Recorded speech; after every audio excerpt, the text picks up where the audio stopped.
Good evening. We are live from Rosecroft Raceway in Fort Washington, Maryland. I'm Gary Digital Williams, and we are getting ready to start right now. As we just get here, we start with our first bout of the evening. That's Patrick Rivera out of Edgewood, Maryland. 2-0-1 KO, taking on Gregory Clark, who is 0-1 from Washington, D.C. Thanks for joining us here tonight on the Boxing on Beltway Google app for Android, and our folks at Speaker.com and iHeartRadio.com. Gregory Clark in the blue trunks with the red trim. Patrick Rivera is in the green and gold with white trim. And Patrick Rivera runs a left hand immediately into Greg Clark. Rivera with a right hand, 2-0-1 KO.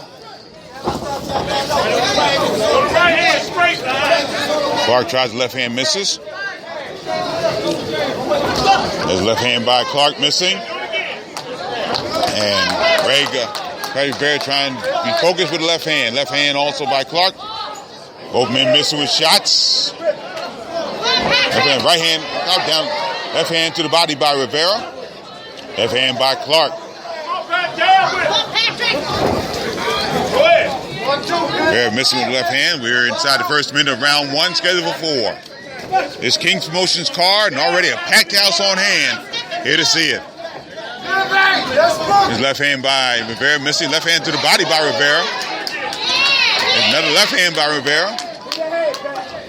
Clark tries to throw right hand, misses.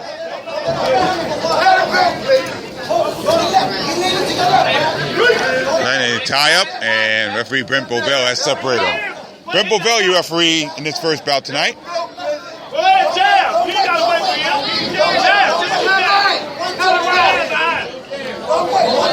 Left hand by Clark misses. Now Clark staying on the outside. There's a right hand landing by Rivera. Left hand just missing by Rivera. Right hand by Clark comes down the pike. Inside the final minute of the first round, we're scheduled for 4.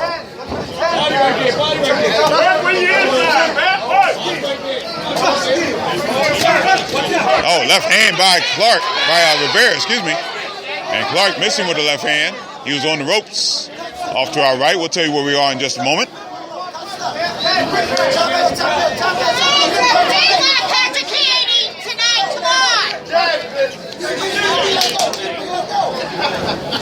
Left hand to the body by Clark. Rivera trying to throw right hand, missing the right hand over the top. We head to the final moments of round one. We're scheduled for 4.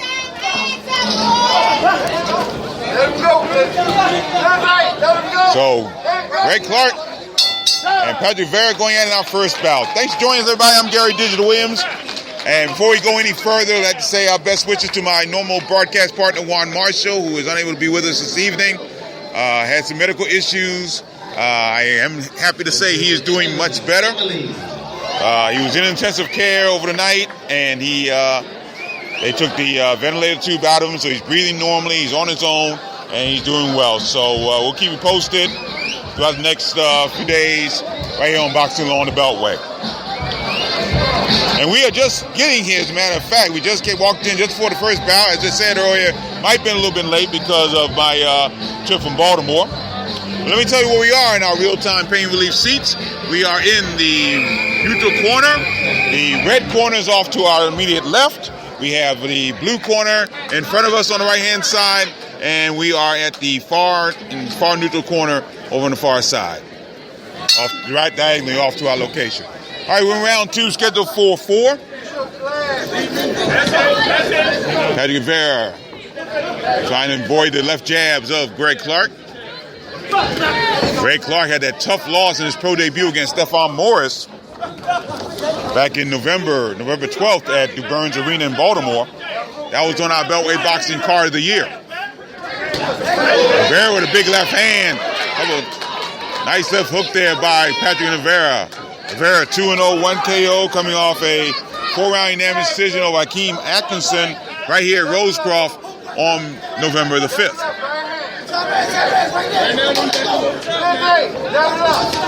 Right hand missing by Clark. They tangle. Referee Brent Bovell separate them.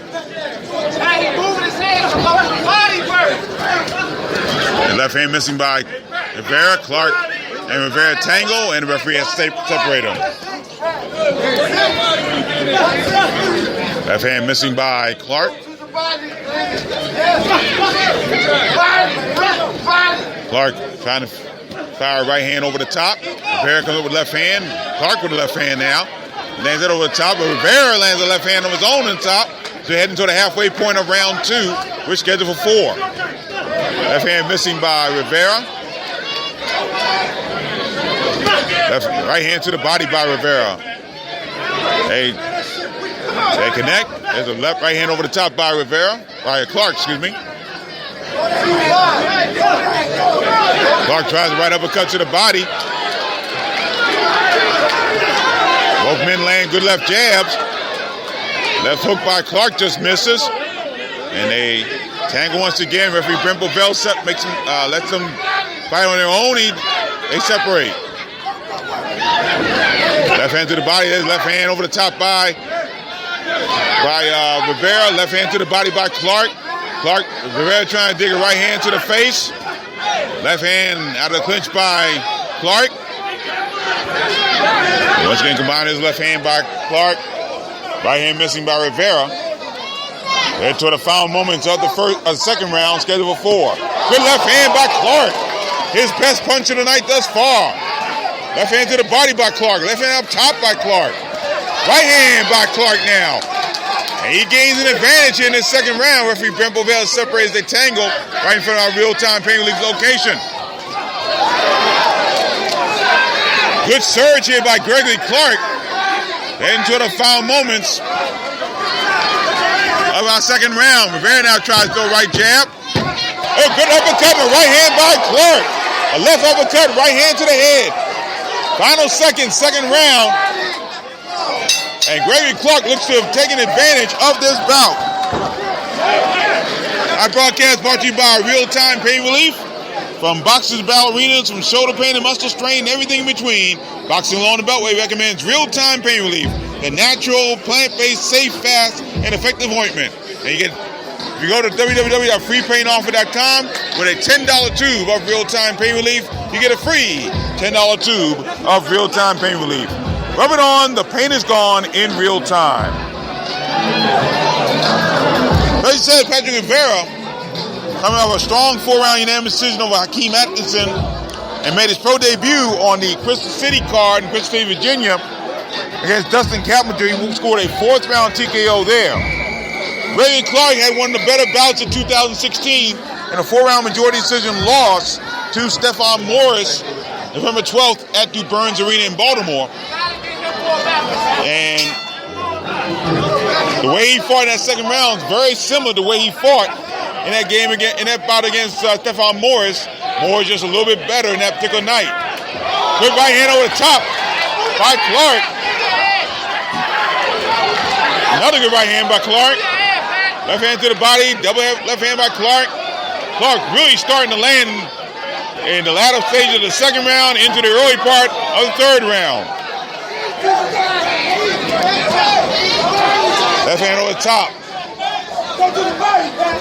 by Rivera. Rivera now backing up. He was coming forward earlier.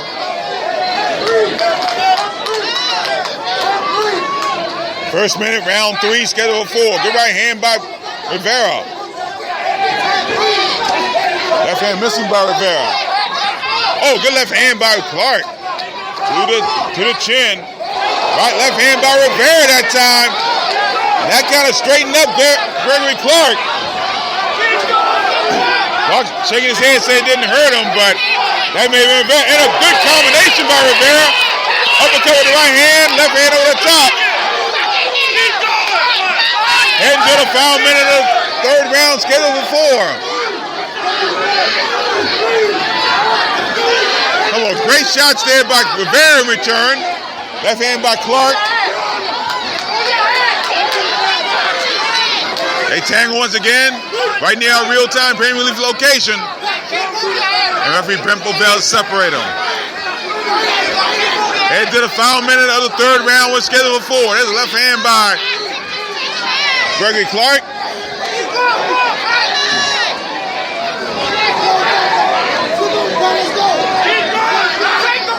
Bear trying to throw left hand.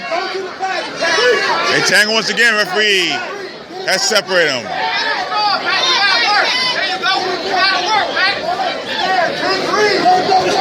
Left hand by Clark. Clark trying to duck. Now it comes out with a right hand. Good right hand to the face of Patrick Rivera. Bear trying to throw a right uppercut. Gregory Clark lands a left hand. Right hand to the body by Clark. Right hand upstairs by Clark. Just missed with the left hand. Straight left hand by Clark lands. Clark tried to deep uppercut. Then throws right hand. They change right hands. There's a left hand by Rivera.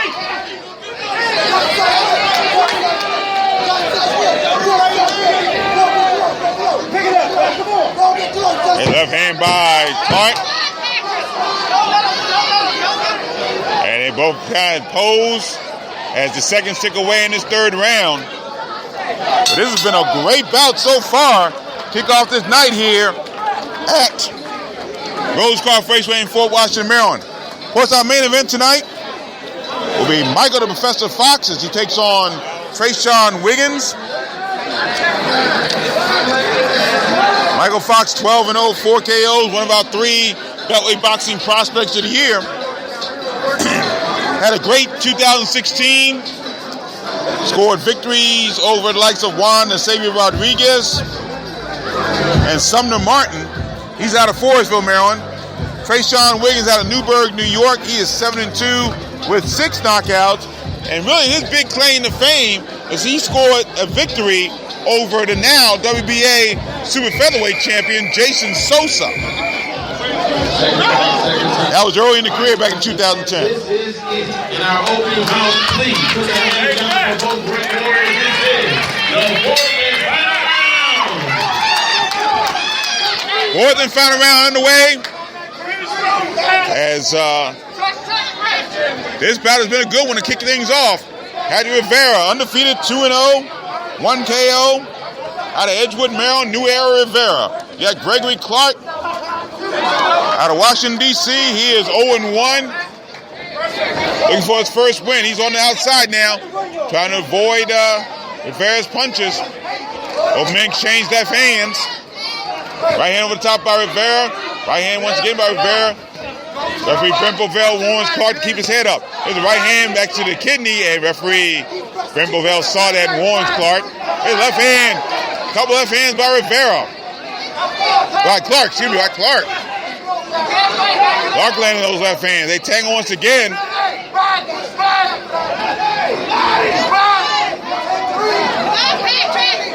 Now right hand by Clark. Right hand over the top by Rivera. First minute, final round. Couple good combinations by Clark. Left hand landed more than the right hand did. Referee Brent Bovell stops him in Rivera's corner off to our left. Once again warns Clark for keeping his head low. Left hand to the body, almost down low. But Clark shows no ill effects. Both men swinging wildly with left hand. Left jab by Clark. Halfway through the final round. Oh, good right hand by Rivera that time. May have got him more on the shoulder. Oh, good right hand by Clark. He comes back. Right hand missing by Clark. We head toward the final minute of the final round. Clark with a wild right hand misses. Left hand by Clark. Left jab by Clark. Rivera misses with the right hand. Left hand missing by Rivera. They tag him once again. Referee Brent Bovell separate them. We head to the waning moments of the final round. Packed house enjoying this one here. Our first bout. First of 7 tonight. They're all like this. It's going to be a great night. Left hand by Clark. Right hand missing by Clark. Rivera trying to throw left right hand. Left jab missing by Rivera. They're heading to the final moments of the final round. Left hand by Clark. Left hand by Rivera. Into the final seconds of the final round.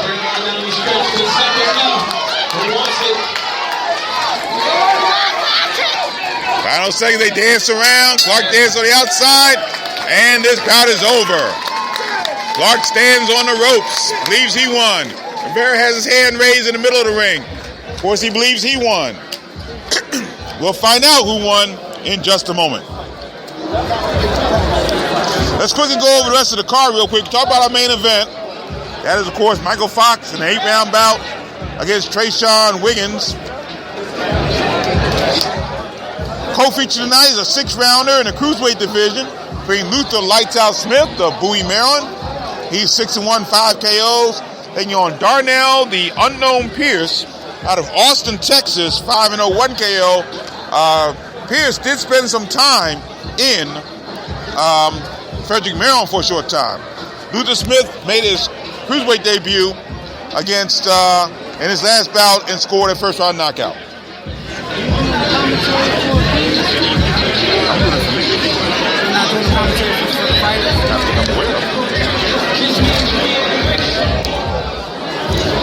Luther Lights Out Smith again had a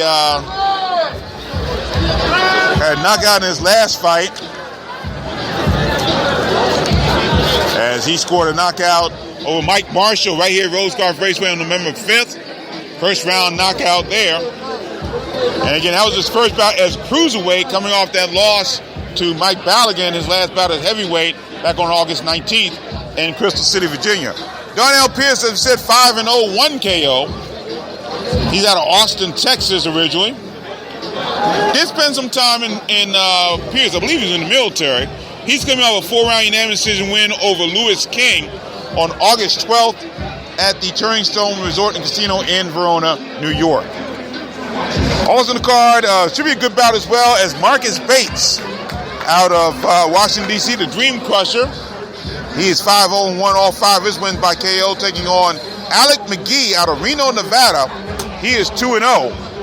In fact, the interesting thing about this card tonight, there are actually 3 boxers on the B side that are undefeated.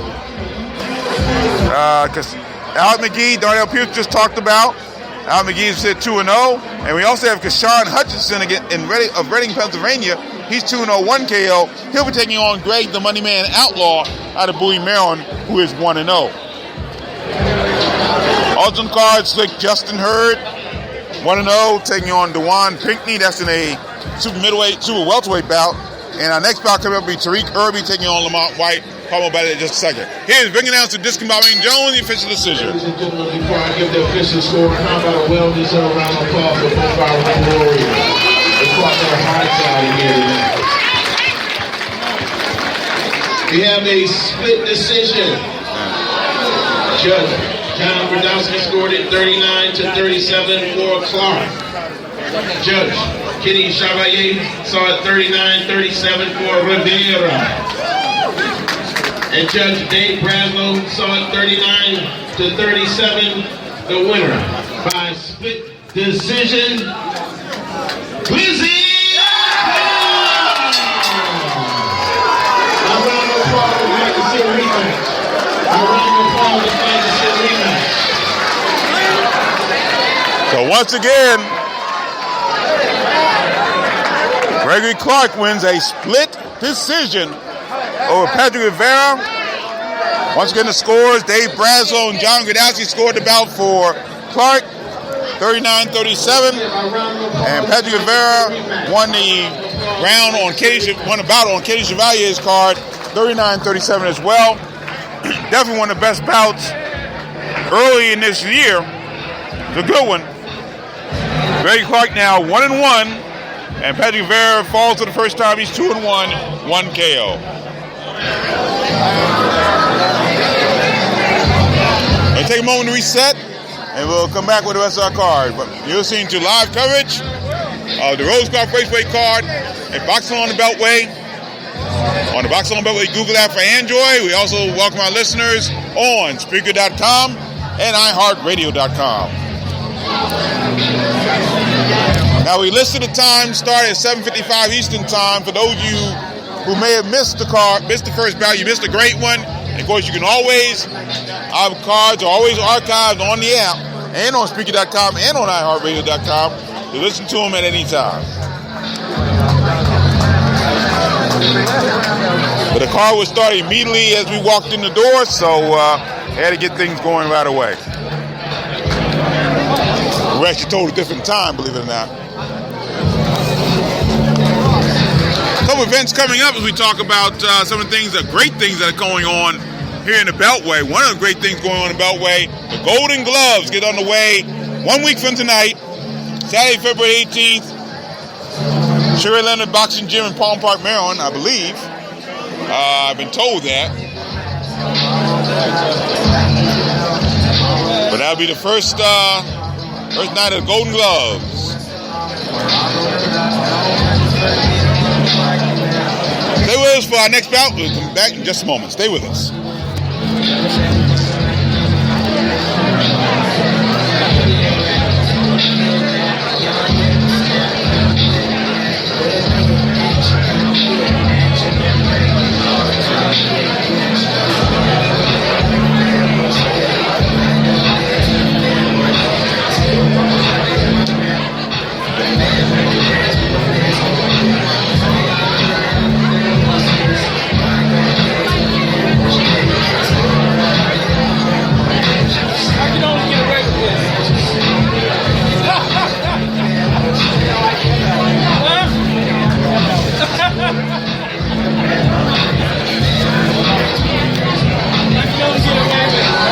Warrior to the ring, please. To the blue corner, Lamont Grimes.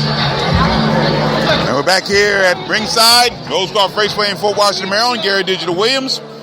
And for those of you just joining us, once again, we welcome you to our broadcast King's Motions card here at Rosecroft Raceway in Fort Washington, Maryland. I think we give you this time as our starting time, but they moved the time up on us, which is probably a good thing. It may be a late night, but if you are just joining us now, you missed a great one. As Gregory Clark won a 4-round split decision over Patrick Rivera. Great fight, one of the better fights already in 2017. And Gregory Clark now 1-1. Of course, he had a great bout against Stephon Morris back in November, and he lost by a close decision there, majority decision there. Thought he might have won that fight too, he thought. So I know he's very happy to get this one. We're coming up on our second bout of the night. Lamont White in the ring out of Washington, D.C. He's looking for his first win. He's 0-5, taking on Tariq I Get Busy, IGB Irby out of Washington, D.C. He is 1-0, coming off a first-round knockout, his pro debut on September 30th. Tariq Irby.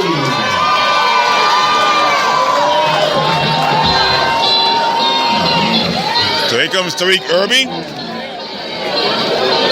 Of course, he was in the Olympic trials this past year. First boxer in the Beltway to go into the Olympic trials. And he was in action in the same class as Gary Antoine Russell. And he did not fare well because Antoine Russell represented the U.S. in the Olympics and will be making his pro debut on March 11, just literally minutes from here at the MGM National Harbor Casino.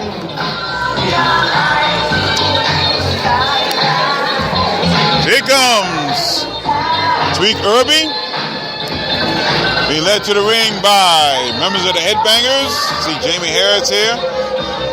Of course, Barry Hunter, along with Patrick Harris. Patrice Harris, excuse me. We're in Toledo, Ohio yesterday. Unfortunately, one of their boxers, Rashay Warren, did not fare well. He lost a great bout and lost his title. Robert Easter works with Patrice Harris, and he did win and maintain his title.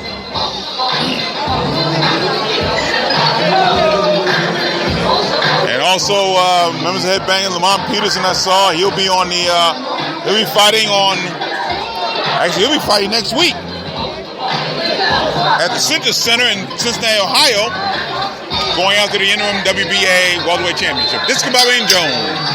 Special traction battle scheduled for 4 rounds or less in the super lightweight division. The bell ring, man controlling the mayhem in the middle, internationally renowned referee Kenny Chevalier. Introducing the principals. First, fighting out the blue corner, he's wearing the purple and white trunks. He weighed in, he's fit, fighting and ready, 141.4 pounds. After 5 close bouts, he's looking for his breakthrough victory right here tonight. Hailing from the nation's capital, Washington, D.C., please welcome Ahmad Wide. And his opponent fighting out the red corner, he's wearing the black and green trunks. He weighed in at a rough and ready 139.8 pounds.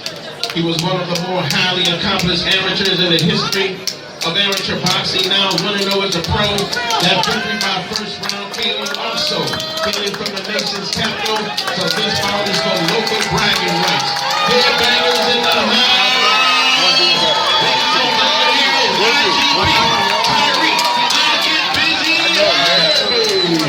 I appreciate that. Thank you. How about you, the final strike?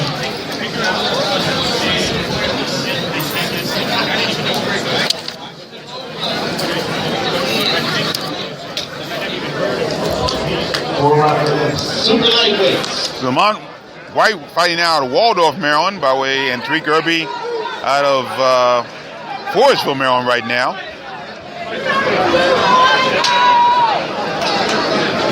Get ready for this bout, scheduled for 4 rounds. Here we go, round 1, we are scheduled for 4. Tariq Irby starting that right hand, jab quickly.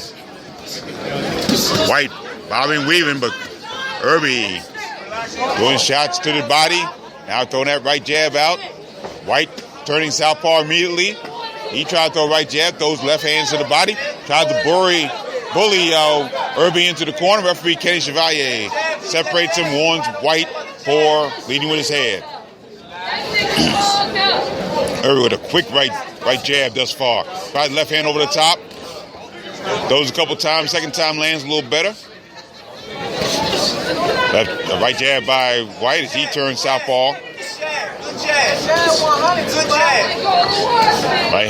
Right jab by White. There's a couple of good combinations left and right by Irby.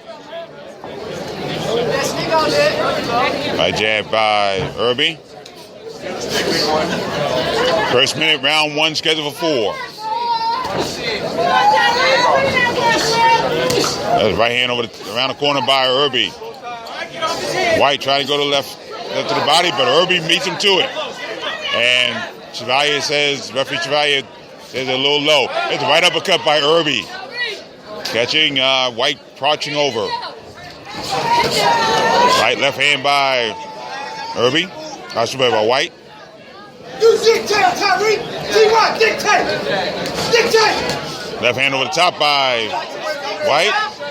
Irby now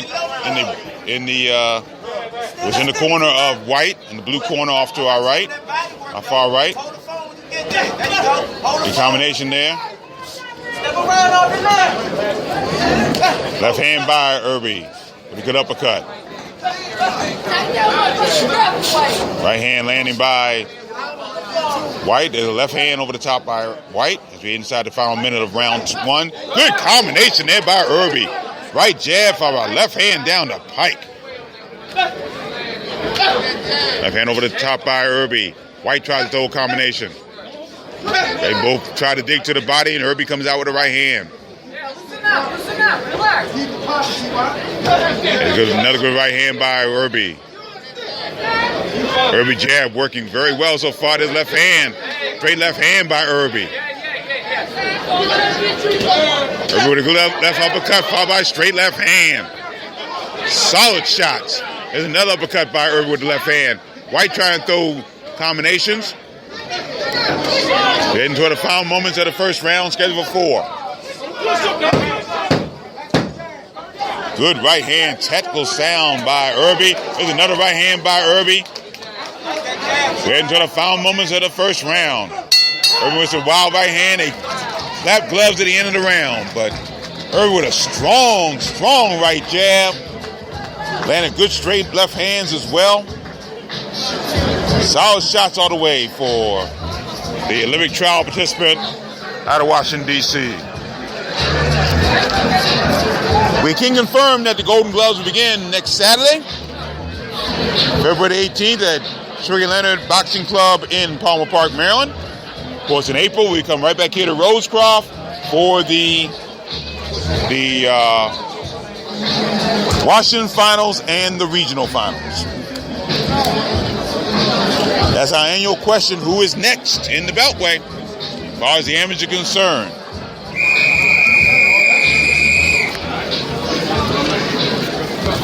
Don't forget you can chat with us throughout the evening here on the Box Law on the Beltway Google app for Android, so make sure you ask any question. Once again, those just joining us, Juan Marshall not with me tonight, having some medical issues, but he is doing much better and resting very comfortably.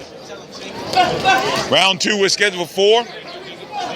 Right hand, and now White trying to throw left jab as he's going conventional to start second round. There's a good left hand by Irby. He moves to his right. Turn that 3 times. Right hand missed by Irby. Good body shot to Irby.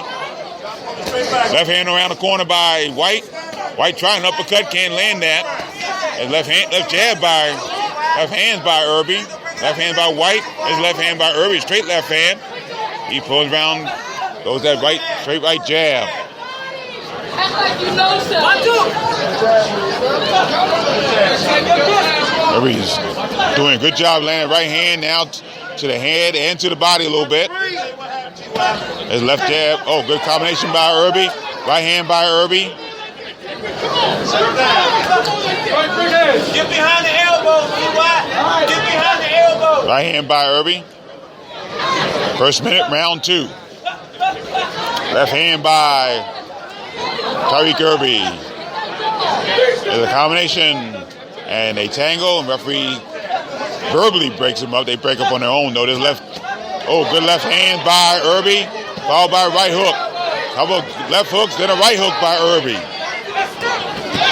Right hand by Irby once again off the combination to the body. And with a right hook to the head. Halfway through round 2, scheduled for 4. Right hand missing by White. Left hand by Irby. White's got Irby trapped in his own corner. And referee Ken Chevalier separates him. And warns Tariq Irby for pushing. They tap gloves and continue. Right jab to the head. Right jab to the body by Irby. White now back to being southpaw again. Left hand missing over the top by Irby. Right hand to the body. Right hand up top by Irby. White tries an uppercut. Irby missing with the left hand over the top.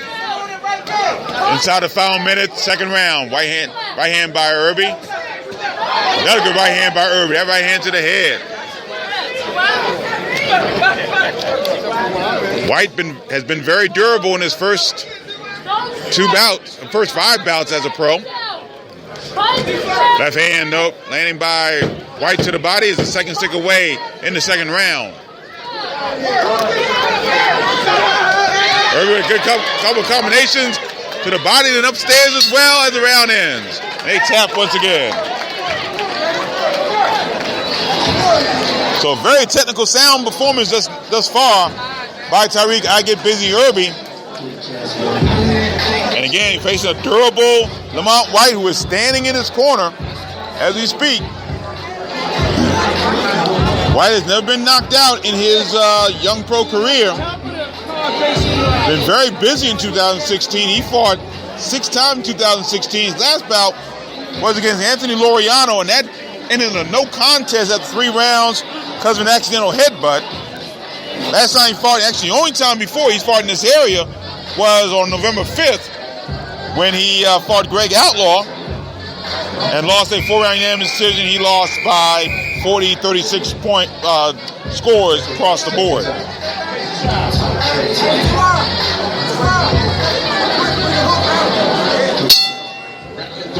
We get ready to start round 3, scheduled for 4. Tariq Irby in the black with lime green trunks, kind of glittery trunks. Lamont White in the blue trunks with the white trim. Right hand, White comes back with a good combination of right hand as well. Nice shots by Lamont White after Irby tried a combination and landed.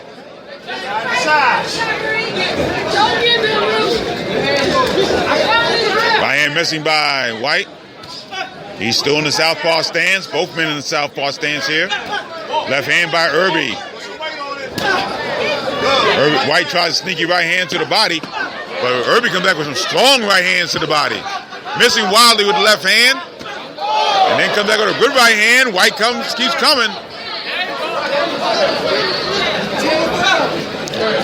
Tariq Irby getting some serious rounds in this. Good combination, and referee Ken Chevalier warning Tariq Irby for holding behind the head and trying to hit.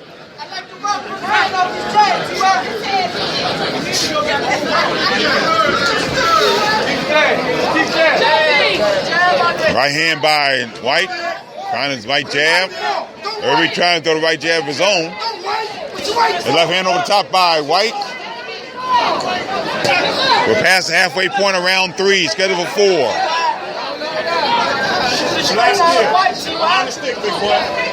Right hand, both men exchanging right hands. Right hand to the top of the head of White by Irby. Irby now throws left hand as White momentarily goes conventional, now goes back to southpaw. Right hand, a little low there from our vantage point. Referee was behind that, couldn't see it. There's a right hand to the body by White. Another right hand to the body by White. And Irby bounces off, comes off to his left. Good left hand over the top by Irby. Straight left hand. Swinging that right hand, trying to throw that punch as well. Can't do it there. So we're heading toward the final minute of the 3rd round, scheduled for 4. Right hand to the body by Irby. Right hand to the hand blocked by Irby by White. White tried to throw the right hand and Irby blocked it. And to the final seconds of the 3rd round, good body shot by Irby with right hand.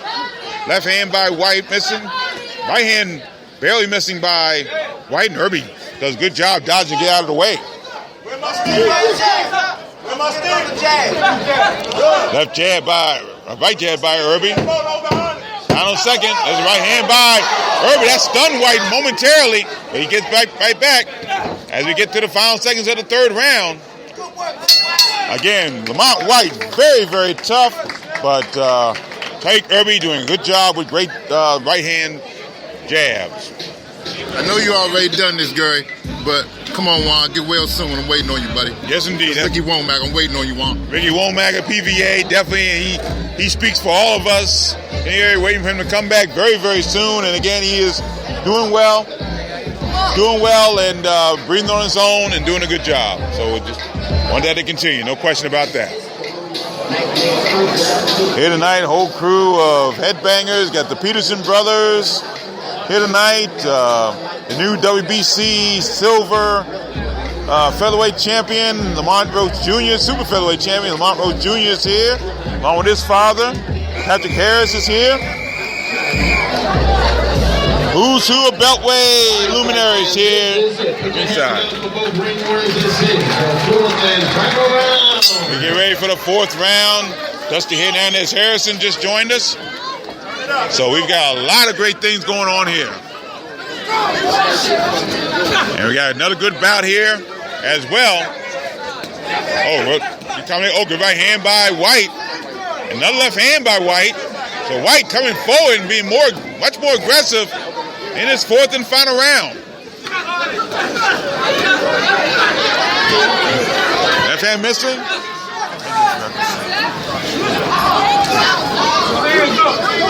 There's a right hand by Irby. Irby trying to throw solid right hands. There's another right hand by Irby. Right hand by White in return. First minute, round 4. Final round of this bout. There's right hand and left hand by Irby. Oh, good left hand. Another right hand by Irby. Both men trading. Right hand by Irby.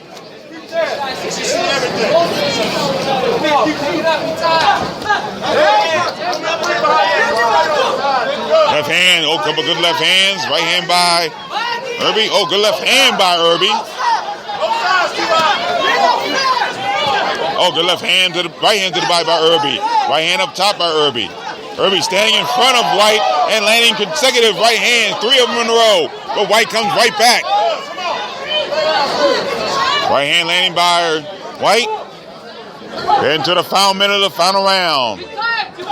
Oh, good right hand by Irby again. Left hand to the body, right hand by Irby. Another good right hand by Irby. This bout heads to its conclusion. Solid technical performance by Tariq. I get busy Irby. He's not taking anything for granted here. And he is doing well thus far. But White, I tell you, another tough guy here in the Beltway. It makes the more polished fighter work for everything he has. Left hand by Irby. White switching back and forth. Conventional and back to southpaw. There's a right hand by Irby. Into the final seconds, final round. Left hand by Irby. Combination by White coming through. White fights him off. Irby fights him off. We come down to the final seconds of the final round. We have the decision of the judges in a moment, and a great fight, and they two embrace warmly after the tough bout.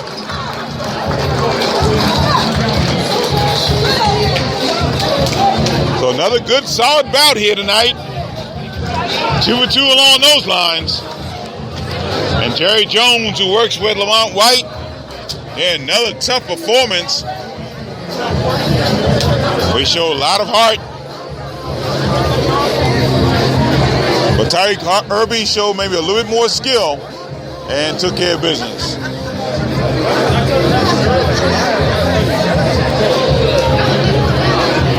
Congratulations.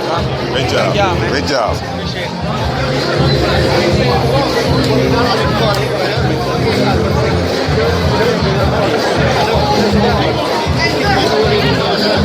So we are waiting the decision.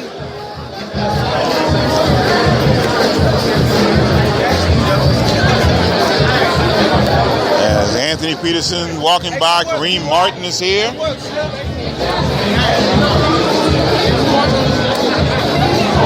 So I said a lot of the Beltway luminaries are here. And again, we are truly blessed to have so much talent in one location. One area, and they just continue to grow. Good to see you, man.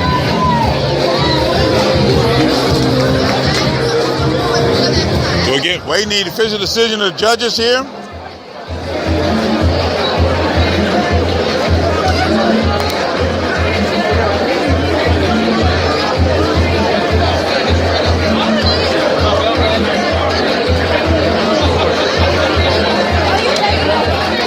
Judges for this one, Dave Braslow, John Gradowski, and Paul Wallace. And ring announcer Discombobby Jones coming in.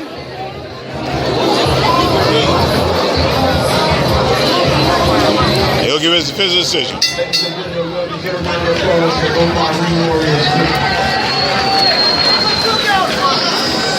The official scoring is as follows. All 3 judges, John Gradowski, Paul Wallace, Dave Braslow, scored at the same 40-36. All to the winner by unanimous decision. IGP!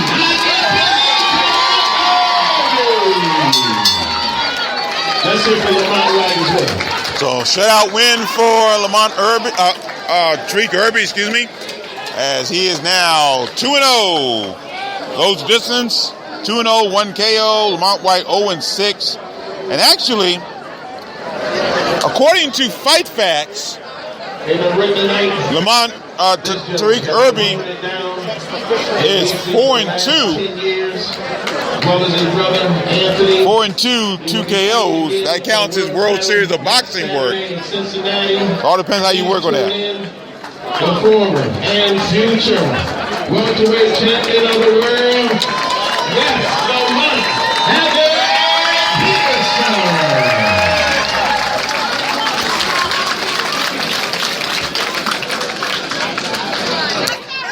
Lamont Lamont Peterson being announced. And of course, his bout is 1 week from tonight at the Citrus Center in Cincinnati, Ohio.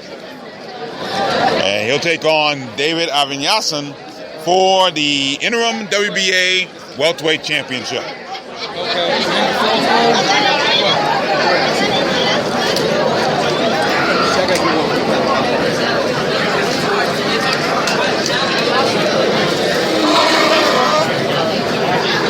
Can I do a quick one with you? How you doing? Can I do a quick one with you? All right. Joined here ringside by the brand new WBC Youth Silver Super Featherweight Champion. He is Lamont Roach Jr., one of our 3 prospects of the year for 2016. And Lamont, tremendous performance, great job. Talk about that night.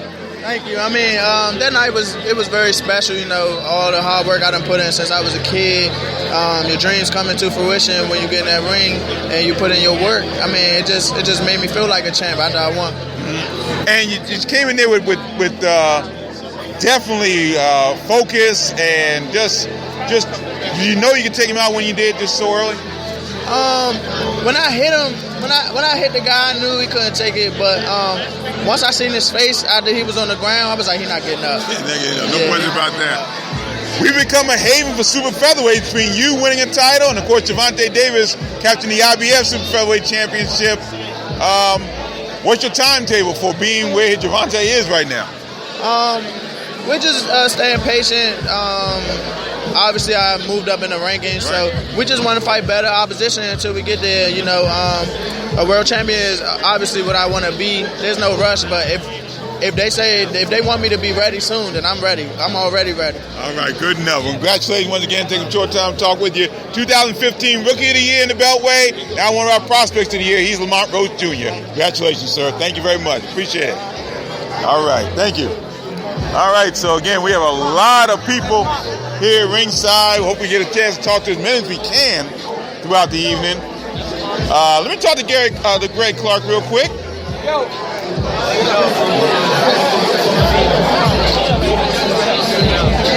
If I can get to Greg Clark real quickly, because Greg is trying to get a picture with champion Lamont Roach Jr. And hopefully he'll get a chance to talk to us with a big win tonight, especially coming off that tough loss he had to Stephon Morris in November. Greg came back with a strong performance tonight and wins that split decision. We're talking to Gregory Grizzly Clark. Congratulations, great win. I'm going to have you sit down because you did the work. But great win tonight over Patrick Rivera. What was the difference from this fight as opposed to your fight against Stephon Morris last November? I mean, it was a big difference, you know. I had a great team, you know, Big Wax, Nate P, Coach Fox, Alante. The spine work was good. The coaching was good. The training was great. I had better time to prepare. You know, but other than that, man, it's just my team, man. You know, I shout out thanks for my team, man. You know, the support I had more support here than I had in Baltimore. You know, my training was great. You know, I had a great training camp, so it prepared me a lot for this fight. You know, my confidence level was a little different than it was down there to up here. So that's the difference between me and Stephon. I mean, he fought good, though. He fought great, you know. I take my hat off to him, but at the end of the day, it was what it was, you know. I mean, I felt as though I won that fight. I was supposed to be 2-0, but the difference, you know, I mean, like I said, just the training, you know, and everything else went from there. No question about it. I mean, it looked like you really were able to put on the gas tonight against Patrick Rivera tonight and really finish strong in that bout. I definitely was, though. Like, I mean, just all the work that I did in the gym, you know, everything I didn't overcome in my life, you know, the losses that I had. So I just gave it all up and just went in and just rumbled, man. I gave it my all, man, you know. Good enough, good enough. Congratulations, great win. Thank you, Look forward to more in the future. Thank you. Gregory Glizzy Clark, congratulations. He even suspected early tonight, with a nice 4-round split decision win over Patrick Rivera.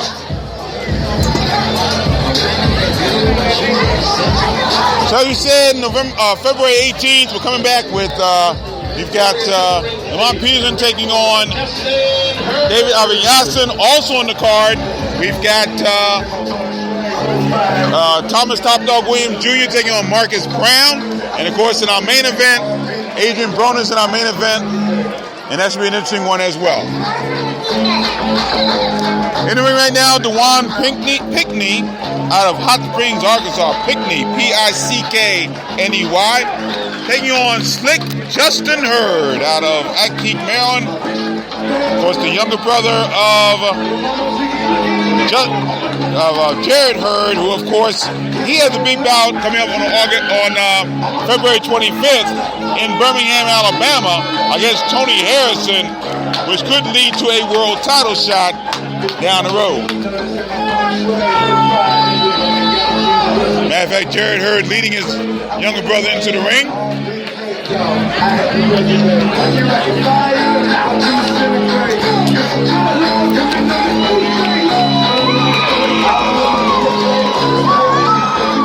Justin Hurd had a unanimous decision win over Hector Mercado in his pro debut back in November 5th right here at Rosecroft Raceway. Kind of an uneven win, but a good win nonetheless. Juan Pickney is 1-3 and 2 draws. Now this is Marvin Jones with the official introduction. Ladies and gentlemen, this special attraction bout is scheduled for 4 rounds or less in the super welterweight division. When the bell rings, the man controlling the mayhem in the middle, now internationally renowned referee, fresh off his assignment in Macau, China, Dave Braslow. Introducing the principals. First, fighting out of the blue corner, he's wearing the dark blue and white trunks. He weighed in at a rough and tough 155.4 pounds. After 6 pro bouts, he has 1 victory, 2 draws. He's a Razorback from Arkansas, city of Hot Springs. And here in the ring to do his thing, please welcome Dewan Real Deal Pickney. And his opponent fighting out the red corner, he's wearing a lighter blue and white trunks. He weighed in at a fit fighting and ready, 153 pounds. A winner in his pro debut on our last King Promotions card here and back tonight to make it deja vu all over again. Hailing from right up the creek at the King, please welcome back Slick Justin Hurd. Dave Braslow with the final instructions.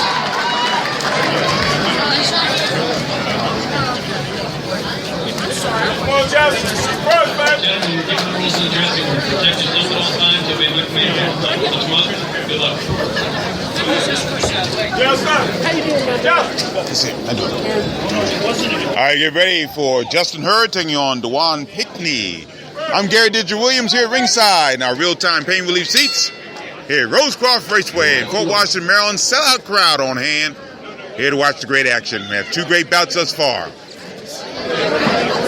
Pickney coming in trying to tangle with Justin Hurd. Hurd with his left hand low, but he lands left hand to the body.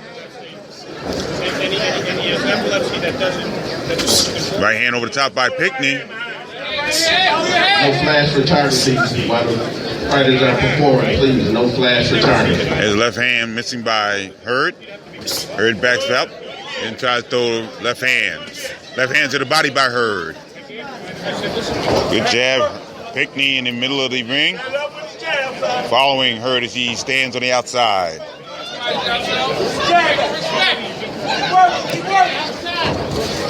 Left hand missing by Hurd. Is right. Left hand missing by Pickney. Gets on the corner momentarily, but gets out of the way. Hurd trying to throw left jab once again. There's a tangle. And they tangle into the far neutral corner. Trying to throw punches. Referee Dave Braslow separates them. Inside the first minute, round 1, scheduled for 4. Left hand missing by Pinckney. Pinckney with a left hand. Hurd with a good left hand. Right hand over the top by Hurd. Left hand by Pinckney, blocked by Hurd with the right hand. Right hand just missing by Hurd. They tangle. Referee Braslow separates them. Left hand, oh, good right hand by Hurd. Right hand to the body by Hurd and throws it up top. Left hand by Hurd.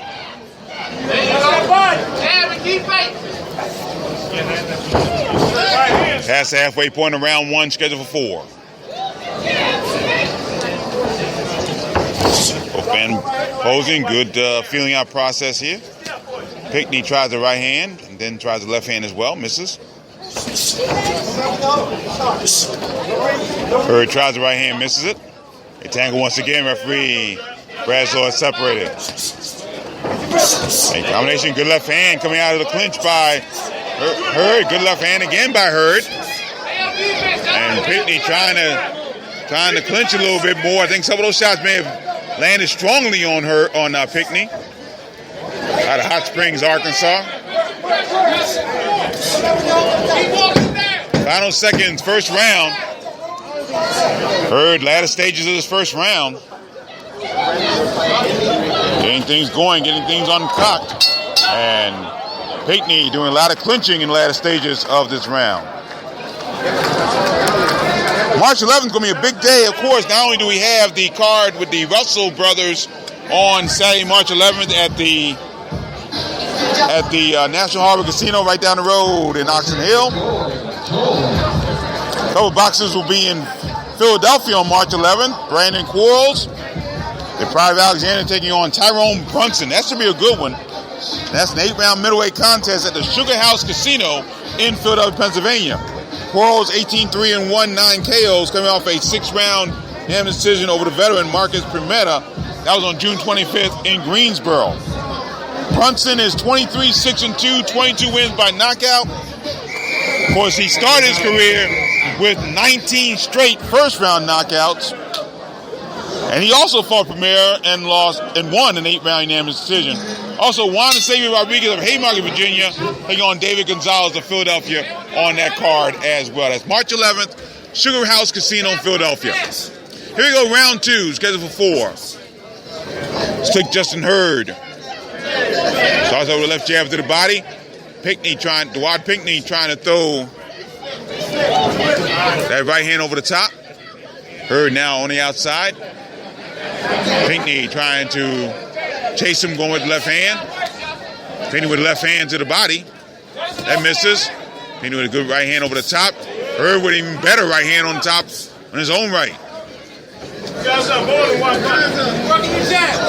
Hurd staying on the outside. Fight their way out of the clinch, and then finally breaks him. Right hand missing by Dwight Pinckney. They tangle once again. Left hand over the top by Hurd. Right hand by Pinckney. Right hand to the body by Hurd. Heading to the final moments of this second round.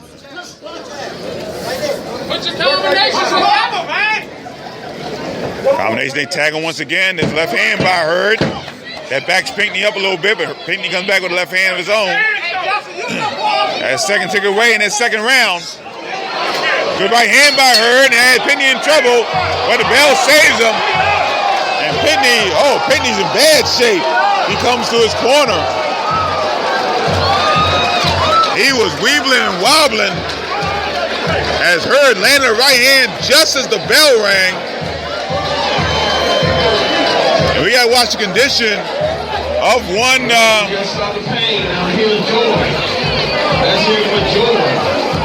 As one Dewan Pinckney sitting in his corner. He may have thought the punch may have come after the bell, but as they say right at the beginning of the bout, protect yourself at all times. And Pitney got hit just as the bell rang, looked like.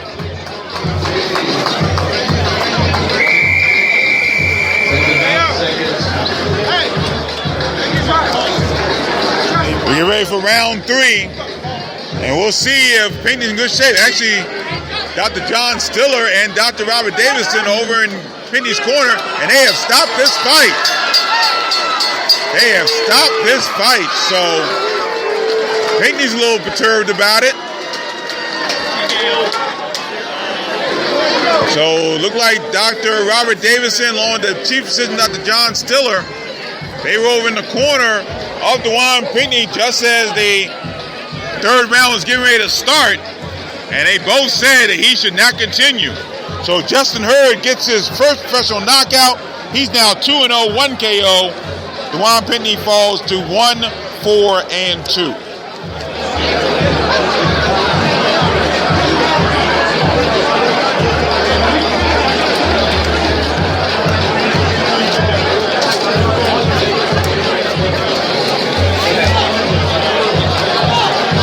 As I said, we're sitting across from the Pinckney corner, the blue corner, and it looked like both doctors on that side of the ring, namely Dr. John Still, chief physician, who's a neurologist and knows that backwards and forwards, along with Dr. Robert Davidson, who's been a very busy man over the last few years, working amateurs and now in the pros as well. Both of them are very qualified doctors, and they do an outstanding job, and I have to give them credit for what happened at the weigh-in with my broadcast partner, Juan Marshall. Juan is elected. His disqualifying Jones. We'll tell you in a second. Of the ringside position, fighter in the blue corner could not continue going into the record books. And the TKO, the end of the second round, the winner, Slick.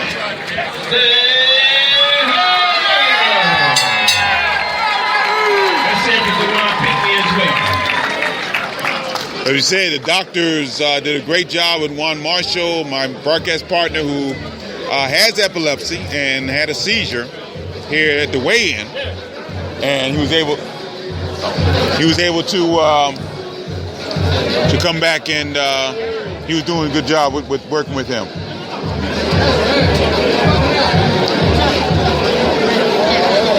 So as you said, Juan Marshall doing very well right now. But that'll be on the Fox Network, not Fox Sports, but the Fox Network, coming up on Saturday, February the 25th. So much to keep up with. it's something else. We got more on the way, as you said. March 11th, Gary Russell Jr., along with Antonio Russell and Antoine Russell making his pro debut, all at the MGM National Harbor Casino in Ox Hill, Maryland, literally right down the road from us. You get back on the Beltway, your next stop would be the MGM National Harbor Casino. Speaking of which, April the 8th, Saturday, Vasyl Lomachenko taking on Jason Sosa for the WBO and the WBA Super Featherweight Championship. Also in that card, of course, Gregory Outlaw taking on Sean Hutchinson. Gregory Outlaw, of course, out of Bowie, Maryland, regional Golden Glove champion.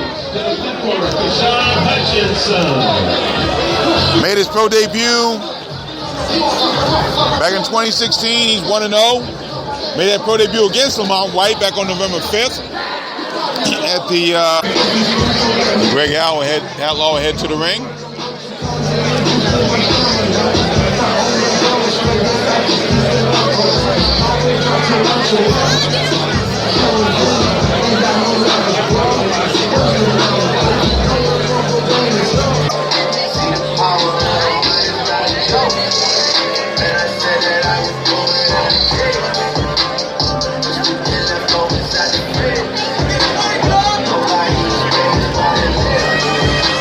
Don't forget, we can chat with us throughout the evening, so any questions, please don't hesitate to let us know.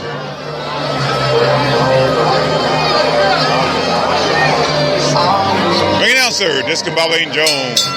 Ladies and gentlemen, this special attraction will be scheduled for 4 rounds or less in the junior welterweight division. The referee, Brent O'Connor. Introducing the principals. First, find out the blue corner, he's wearing the gold and blue trunks. He weighed in at a right and tight 141.6 pounds. Undefeated as a pro. 2-0 with 1 KO to his credit, hailing from that retail outlet capital on the East Coast, Reading, Pennsylvania. And he's here tonight to shop and tell his opponent drop. Please welcome Keshawn, Left Hand Bandit Hutchinson. And his opponent fighting out the red corner, he's wearing the green, silver, and black trunks. He weighed in and he's fit, fighting and ready, 140.2 pounds. After a highly touted amateur career, he's now 1-0 as a pro, hailing from Bowie, Maryland. Boxing fans, please welcome back Brent Sharpshooter Outlaw. Brent goes down with the final instructions.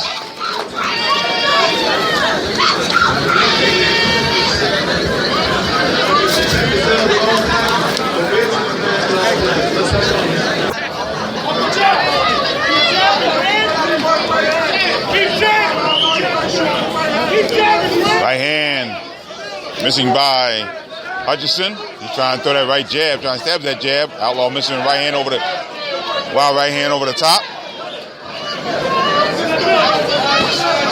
Right hand missing by Hutchinson. First minute, round 1, scheduled for 4.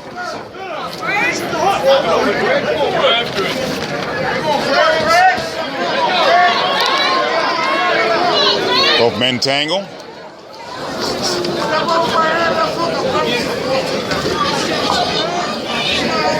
Now Outlaw staying on the outside. Hutchinson feinting with the right hand. Now tries to throw the right hand, misses that one. Left hand to the body, blocked by Outlaw. Outlaw on sort of a cross-arm defense. Right hand landing by Hutchinson. Couple good right hands by Hutchinson. Left hand up top by Outlaw, I should say. All those shots actually landed by Outlaw. Past halfway point, round 1, scheduled for 4.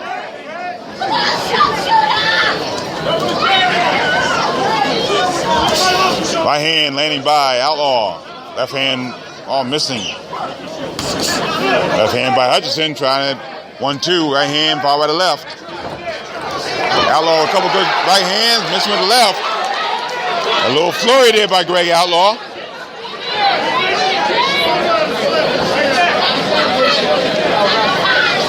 Right, left hand by Hutchinson, but right hand by Outlaw coming back. They tangle once again in the far neutral corner. Hutchinson comes back with a right hand to the head. Under a minute to go, and looked like a mouthpiece came out right at the end of this round. He'd have some spit come out. Look at it was saliva there. And this round comes to a close.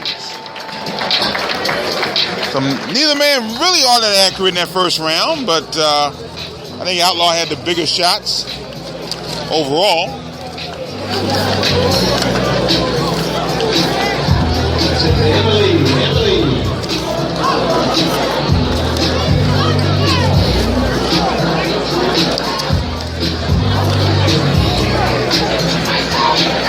So both men in their corners. Don't forget still to come our main event. Michael the Professor Fox taking on Trayshawn Wiggins. Michael Fox 12-0 4KO, one of our LA boxing prospects of the year, 2016. On Trayshawn Wiggins, who again holds that win over now world champion Jason Sosa, who is going to be here in town on April 8th at the National Harbor Casino in Oxon Hill against Vasil Lomachenko. Also, our co-feature Luther Lights Out Smith taking on Darnell the Unknown Pierce in a 6-round bout. Round 2, we are scheduled for 4. Missed with the right hand, he paid for it. Greg Outlaw landed left hand. Right straight right hand by Outlaw, left hand over the top by Outlaw. Right hand by, good right hand again by Outlaw. Outlaw starting to land punches here in this round.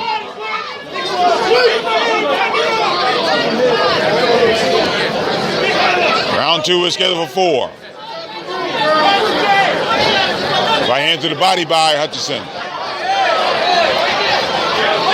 As I said, it was round 3, or he doesn't need round 2. Right hand missing by Outlaw. They're tangling close. Outlaw tries combination, breaks his way out. Left hand missing by Hutchinson. But he catches Outlaw with a short right hand. And Outlaw tried to with a right hand. He got caught with a right hand coming in. They tangle once again over in our neutral corner. And referee Brent Bovell is separated. Warns Hutchinson for using the shoulder. Both men taking out jabs. Final seconds, round 2, scheduled for 4. Both men tangle. Good right hand coming out of the combination by Outlaw. Another good solid right hand by Outlaw. As the round comes to a close.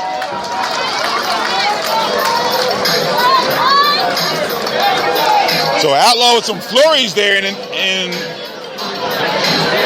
intermittently. Hutchinson again proving to be tough in this contest. Left hand trying to land by Outlaw. Referee Brent Bovell separates him. Right hand missing by Outlaw. Good right hand to the head by Outlaw. They tangle once again. Outlaw breaks out of the clinch with a good right hand. Another good cover, good right hand by Outlaw. Outlaw starting to land shots in this 3rd round. Hutchinson more or less, a little bit less elusive right now. They tangle right over our real-time Premier League's location. And the vaunted left hand that Hutchinson has, he's not throwing it very well in this round. Right hand to the body by Outlaw. And Deshaun Hutchinson trying to throw shots once again. Hutchinson being warned for using that shoulder as a defense. The right hand up close, up to the face by Outlaw. Another good uppercut by Outlaw. We're halfway through the 3rd round, scheduled for 4.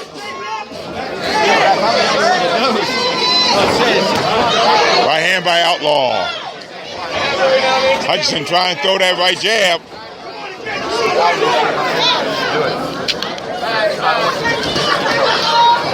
Outlaw trying to throw a good combination there. Couldn't do it that time.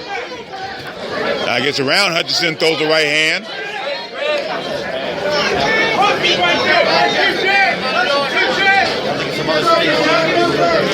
Heading to the final minute of the 3rd round, scheduled for 4. Both men tangle, but referee Brent Bovell has to separate. They do so. However, right hands by Outlaw. Outlaw seems to be slowing down in this 3rd round. Left hand missing by Hutchinson. There's the right hand by Outlaw, but he catches the right hand in turn from Hutchinson. Left hand missing. There's the right hand by Outlaw. In the waning moments of this 3rd round, we're scheduled for 4.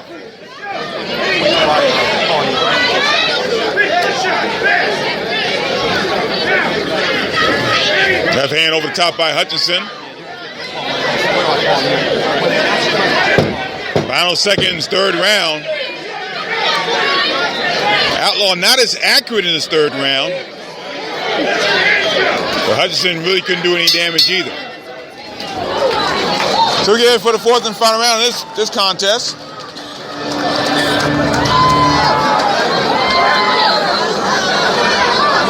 As you are listening to live coverage of the King's Motions card from Rosecroft Raceway in Fort Washington, Maryland, right here on the Box on Beltway Google app for Android.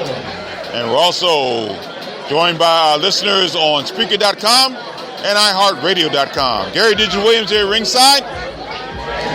Of course, this broadcast brought to you by Real-Time Pain Relief from Boxers Ballerinas for shoulder pain and muscle strain and everything in between.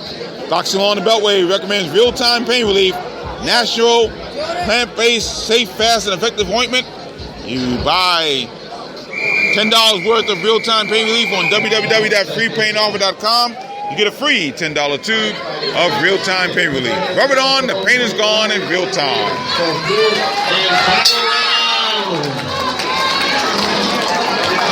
The 4th and final round getting underway. Left hand missing by Hutchinson, there's a right hand by Hutchinson. Both men now doing more activity here. At the start of the fourth round, Hutchinson pushes Outlaw back. Now dancing in front of him. Throwing the right hand, right hook, straight right hands. Missing the right hook is it Hutchinson. Left hand, a good left hand by Outlaw in return. Outlaw gets in deep, tries to throw the right hand, and referee Brent Bovell warns Hutchinson for pushing.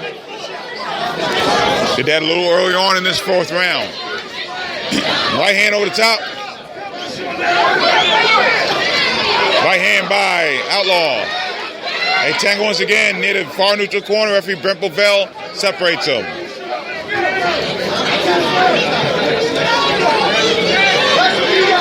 Outlaw now dancing on the outside. Hutchinson in the inside of the southpaw stance. Hutchinson in the gold trunks with the blue trim. Outlaw in the blue trunks with the gray. Referee Brent Bovell wants them to work their way out. They do so. Outlaw bullies Hutchinson into the neutral corner. Off to our right. Hutchinson with a right hand missing. Another right hand that lands that time, almost a slapping right hand by Hutchinson. Both men their heads in close. They tangle once again. And referee Brent Bovell separates them. We approach the final moments of the final round. Right hand by Outlaw. Right hand to the body. And referee Brent Bovell separates them once again. Both men looking a little fatigued down the stretch. Hutchinson lands a good left hand as the second stick away in this final round. It looks like this bout will go to the decision. And both men fight a very good bout. So it looked like Greg Outlaw might have gotten a little fatigued down the stretch. Wasn't as effective or as accurate in the second half of the bout as he was in the first half of the bout. I don't think Sean Hutchinson could take real advantage of it, however. So we'll see if Greg Outlaw comes out with his second win of his young pro career. Third in North Adelaide, Australia. But the Bees bout will be the first defense of that IBF international title. So that's March 18th, Saturday, March 18th in Queensland, Australia.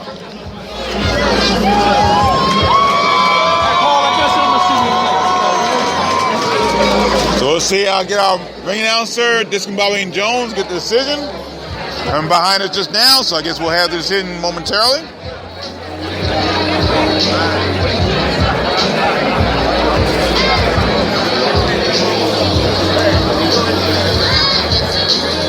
Here's Discombobulating Jones' official decision. Ladies and gentlemen, a well-deserved round of applause for both our ring warriors, please. The official scoring is as follows. Judge Dave Bradlow scored it even, 38-38. Overruled by Judge John Gradowski, who scored it 39-37. And Judge Paul Wallace scored it 40-36. The winner by majority decision, the sharpshooter. Let's hope for Kashar, the left-handed bandit, Hutchinson as well.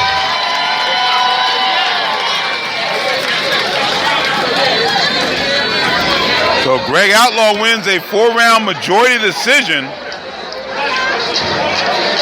over Kashawn Hutchinson.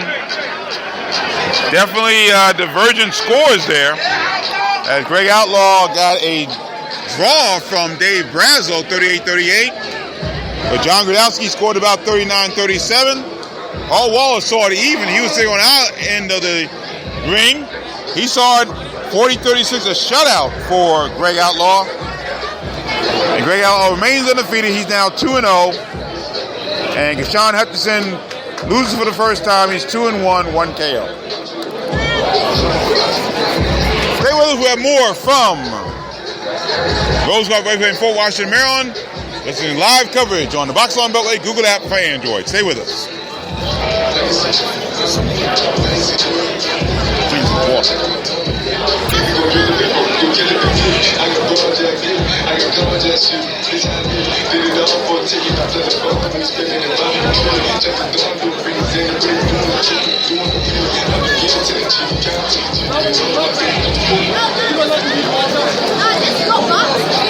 Let's go,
All right, back here at Rosecroft Raceway, getting ready for our next bout of the evening. That's a 6-round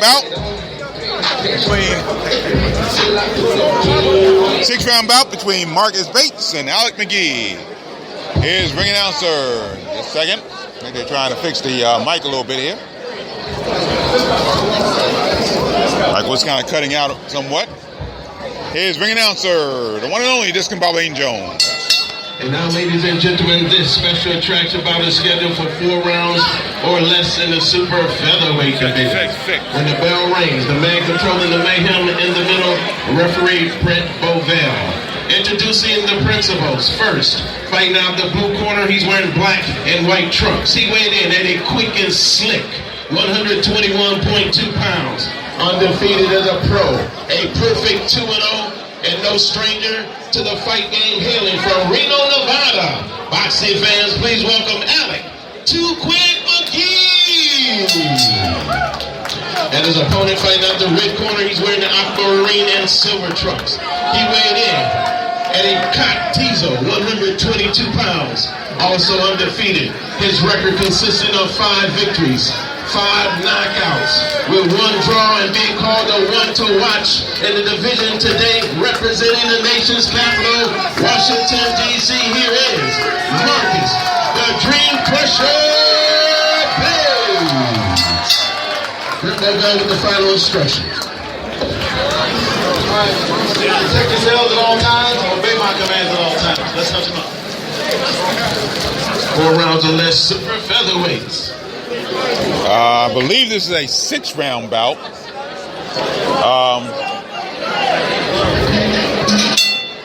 Here we go, round 1. But according to what I have, I think we're scheduled for 6. This is 6? Yeah.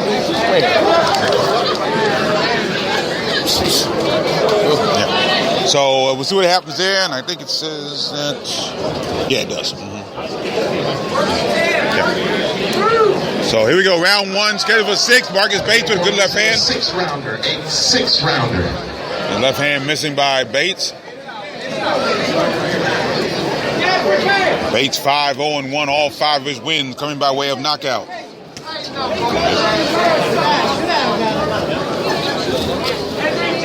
Taking on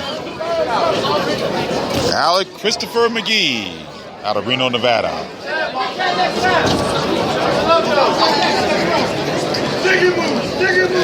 Both men in the middle of the ring. Good right hand by Bates over the top. Solid right hand there. Left hand landing by Bates. We're in the first minute of round 1, scheduled for 6. Right over the top by Bates, missing. Right hand to the body by McGee.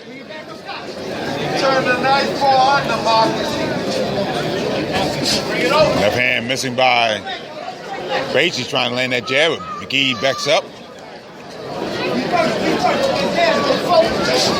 Left hand missing by McGee, trying to left jab. Left hand to the body by Bates. Heading to the halfway point, round 1, scheduled for 6. Good left hand by McGee. Very nice left hand there.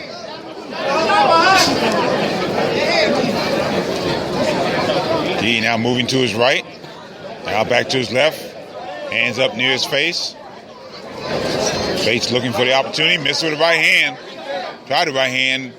Didn't let it go, actually. Right hand missing by McGee. Has an interesting tattoo of a boxer and the sign that goes in, that leads people into Reno, the biggest little city in the world. And it's on the back. Good man.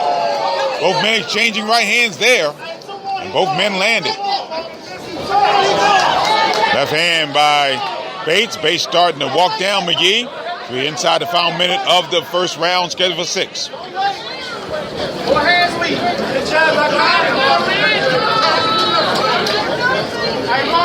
Left hand missing by Bates. McGee with the left hand. Final seconds, first round, good right hand. Gets McGee coming in, another right hand. Sends McGee going backward. Another good right hand. Oh, a good leg hand by Bates. McGee to throw, but the round will save him. The bell saves Alec McGee. He's a little glassy-eyed as he goes to his corner. But Marcus Bates in the final seconds of that first round exploded on Alec McGee.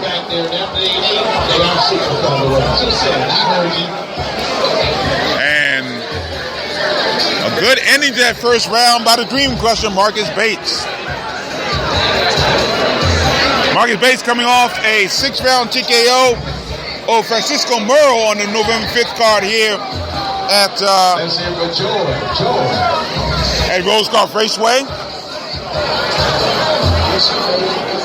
He only had that one draw back in January of 2014 here at Rosecroft. This is his 5th appearance at Rosecroft Raceway.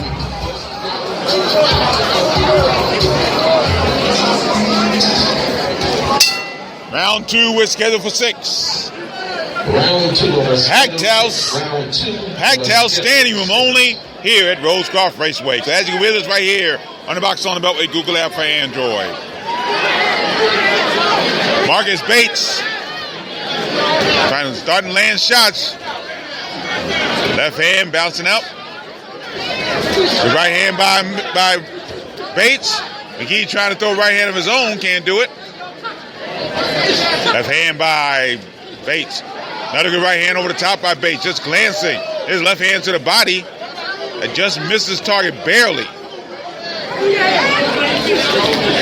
Right hand by Bates. That stumbles McGee. McGee getting his feet underneath him. He's dancing in the Bates corner off to our left.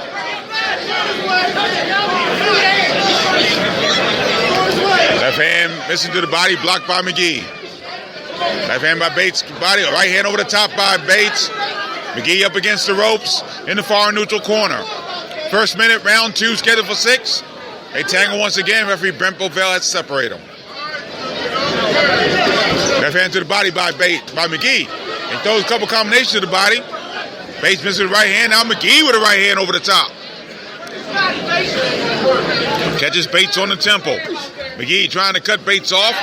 They're in our real-time pain relief location. Now moving toward down the lane, down the ropes. And referee Brent Bovell has separated them. Halfway through round 2, scheduled for 6. Right hand, good right hand by Bates. Makes McGee take a couple steps back. Right hand missing by McGee.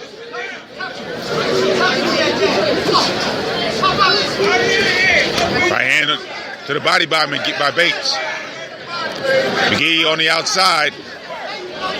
Tries to come in, throws right hand.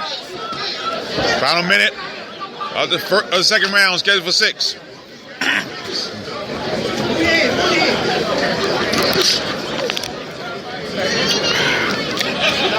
Left hand to the body by McGee. Left hand missing by Bates. Left jab by Bates. McGee on the outside, trying to feint with the right hand. Now throws a straight right hand. Left hand by Bates in return. Great left jab. Left hand missing by McGee. Good right hand by Bates. So a counter right hand there. McGee came in with a left hand of his own. Final seconds of the second round, scheduled for 6. Right hand by McGee, by Bates. Catching McGee coming in, they turn around, and they tangle, and the round ends. Another solid round for Marcus Dream Crusher Bates. Round 2.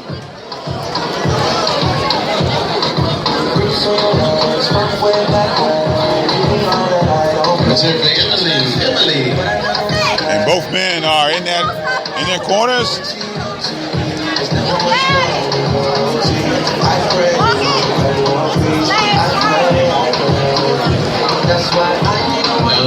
Were made for walking. Let's hear for Emily.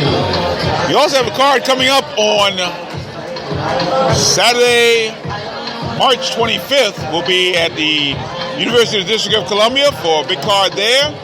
Just got confirmation that Demond Nicholson will be a part of that card. Franchon Cruz scheduled to be a part of that card. We'll have it for you. Hope to have it for you live on the Box on Beltway Google app for Android. Saturday, March 25th from the Physical Activity Center at the campus of UDC. I was scheduled 6, round 3 of 6. Here's round 3, scheduled for 6. Marcus Bates, good couple rounds thus far. McGee proven to be very tough as well. Both men changing left jabs. Left hand by McGee. Left hand misses by McGee up top. Bates tangles with McGee up against the ropes near McGee's corner, directly across from our ringside location.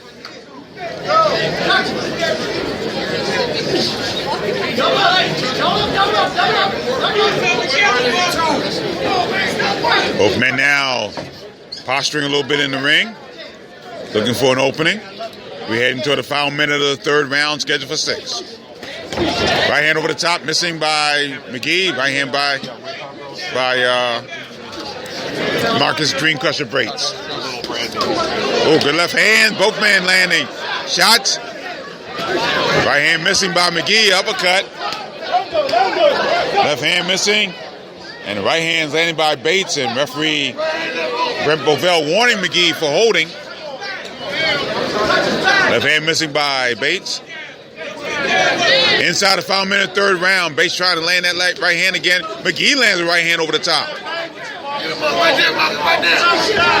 So McGee slowly but surely getting himself back in this bout. Not that he was ever out of it, but making things a little bit tougher for Marcus Bates. Hang on, once again the break, and referee McGee, oh boy, kind of a violent break there, but McGee did not listen to referee commands, and Brent Bovell lands a couple, Marcus Bates lands a couple of shots as the bell rings. Round 4 coming up shortly.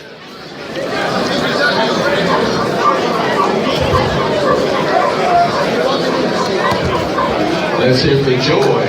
Oh, ring card cutie Joy. Individuals. Too much joy bring you a whole lot of pain.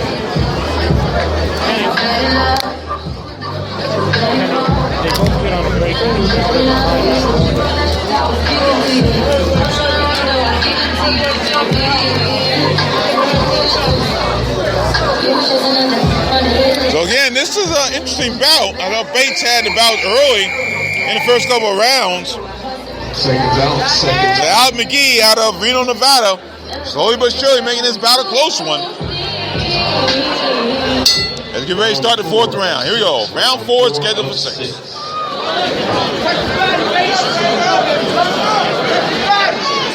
Both men posturing the ring. Looking for openings, feigning. Both men feigning. His left jab flicked out by Bates. McGee tries a combination with the right and left hand. Right to the jab goes McGee. Left hand, oh good. Right hand by Bates. Oh good right hand by Bates again. Both men swinging. McGee lands the left hand. Nice left hook by Alec McGee.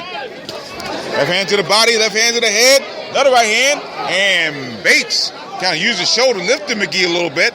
Referee Brent. The left jab missing, and Bates moves around. There's a right hand by Marcus Bates.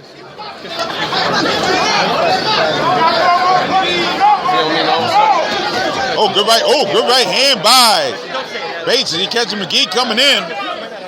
That's where heading to the final minute of the fourth round, scheduled for 6. Another good right hand by Bates again. Catching McGee coming in. We saw Sean Hutchinson early on lose a 4-round majority decision. Al McGee's bout against Marcus Bates has been a tough one. Right now could go either way. Then coming up after that bout will be Darnell Pierce. He's 5-0 KO, taking on Luther Lights Out Smith, who does have a loss. 61 5 KOs. In a 6-round bout, that's our co-feature. So as we head into round 5, Marcus Bates 5-1, all 5 wins by knockout. Taking on Alec McGee, 2-0. And again, making this a very difficult fight for the Dream Crusher, Marcus Bates.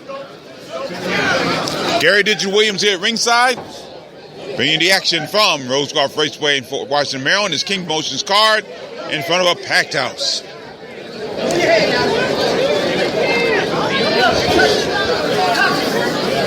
Left hand missing. There's right hand over the top by Bates. Kind of glanced off the face of Alec McGee. McGee tries a couple combinations.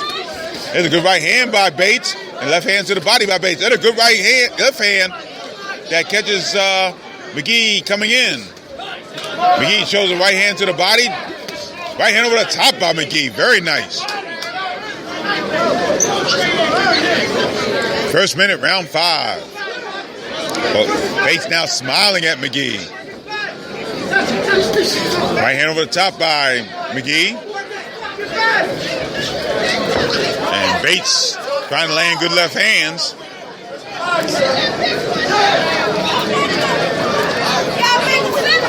Heading to the halfway point in the 5th round, scheduled for 6. Left hand. Landing by Bates. Bates trying to throw right hand over the top. Both men landing good shots inside.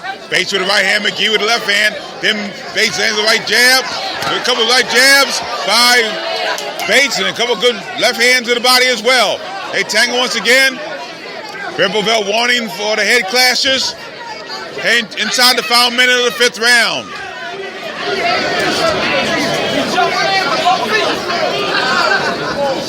McGee trying to throw left jab, right hand to the body. Bates with a good counter right hand over the top.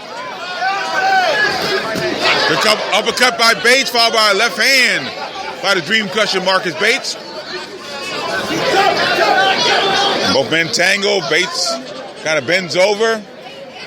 Referee Brent Bovell warns Bates keep his head up. We head to the final seconds of the 5th round. Right hand over the top by Alec McGee. Left hand over the top. Oh, good right hand by McGee, excuse me.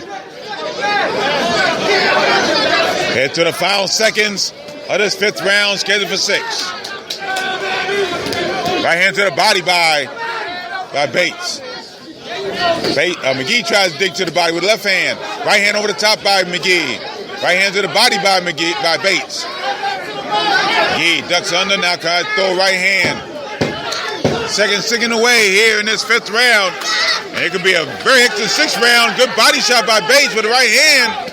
But McGee comes back with a right hand of his own as the round comes to a close. And Bates punctuates it with a straight right hand. Coming up, 6th and final round.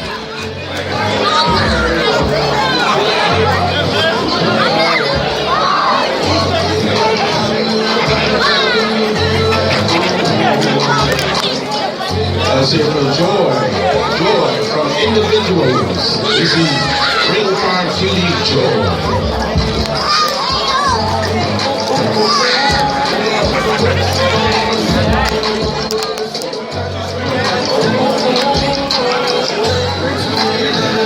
So we get ready for the 6th and final round here tonight from Rosecroft Raceway.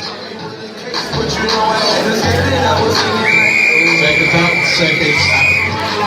All right, fight fans, this is it. Put your hands together, please, for both Green Warriors. This is the 6th and final round. Oh, Marcus Bates just lands a right hand. And Al McGee to start the 6th round. This bout is over. Unbelievable.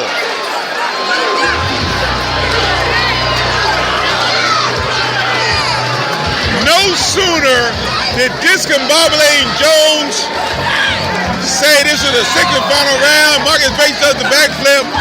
He landed one right hand down with McGee, and referee Ben Bovell called it right there.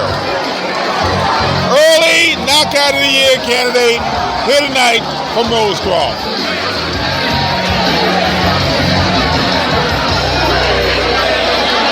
Doctors in attendance checking on Al McGee. So we wonder what this should be tonight. As the fans still buzzing over that one. We wanted it to be tonight that Marcus Bates would finally go the distance. Didn't happen.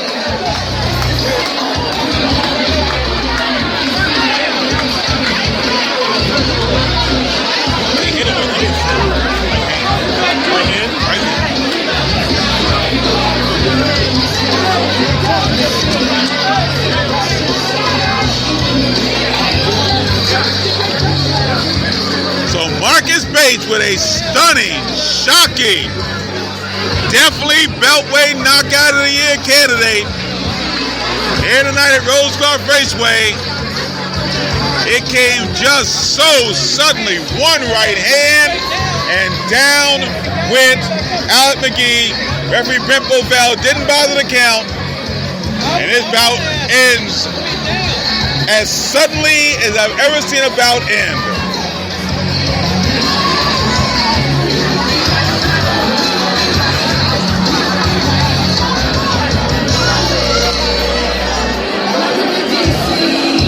Marcus Bates' second consecutive 6-round TKO. He got another one, his last outing, November 5th, against Francisco Murrow. Didn't come as shockingly as this one did, but this one was incredible.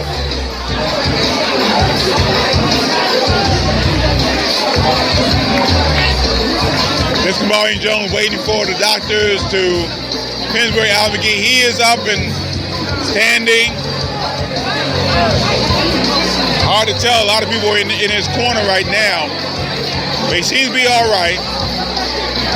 This guy, the referee, actually the McGee corner, kind of arguing with referee Ben Bovell. Maybe not. I don't know if he thought he should have gotten a chance to get back up. We'll see. Here's bringing out this Maureen Jones and the official time.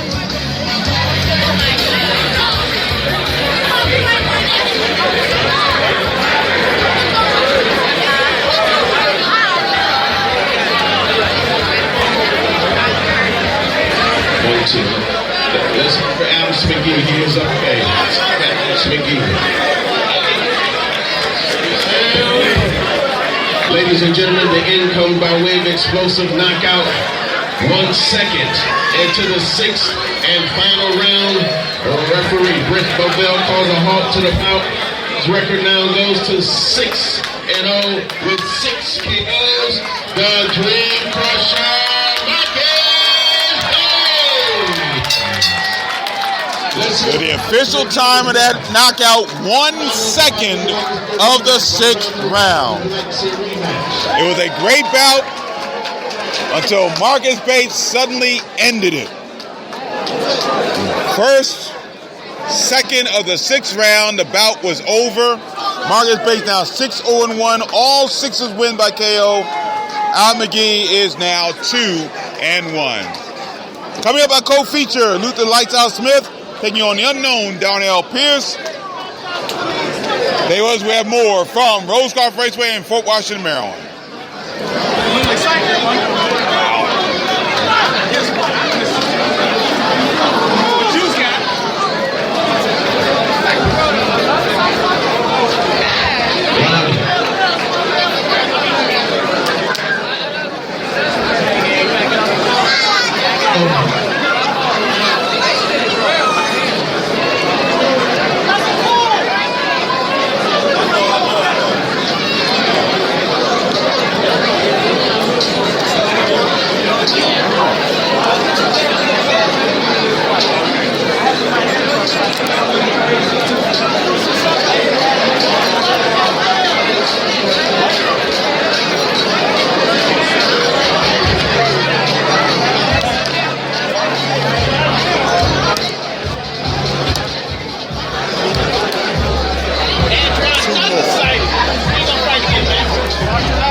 Hey, I didn't have to see, but I didn't.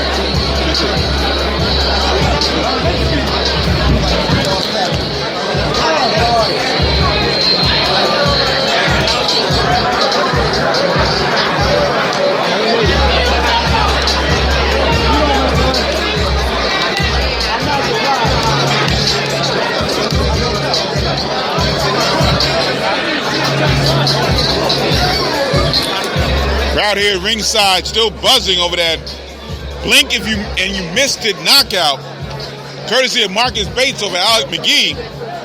In the words of the late great Roddy Piper, the bell rang and the bell rang, and that's literally what happened. I mean, bell rang. We heard Discombobulating Jones say that it was the sixth and final round, and then the round was over, just like that. That's going to stay in the running for Beltway Boxing Knockout of the Year for quite some time, if it doesn't win it all the way through, because we have a long way to go and a great year ahead of us, looks like. So we'll see what happens. Waiting for our co-feature now, Luther Lifestyle Smith taking on Donnell the Unknown Pierce.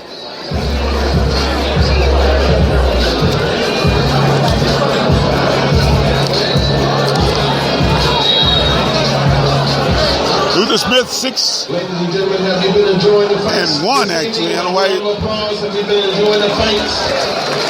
Well, you can watch them again next week. Next Saturday, you can watch them on futureofthegame.tv. Futureofthegame.tv for $4.99. Luther Lifestyle Smith 6-1 with 5 KO. $4.99. Donnell Pierce now 5-0, 1 KO. Brought to you by King's Promotions. Judging this There's 2 powerful announcers.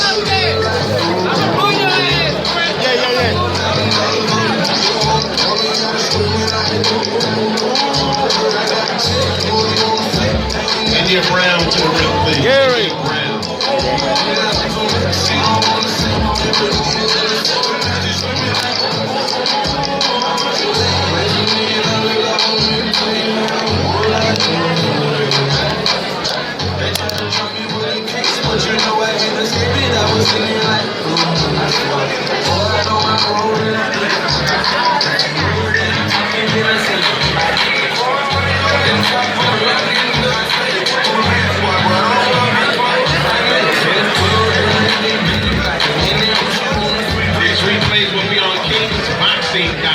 KingsBoxing.com next Saturday night for $4.99.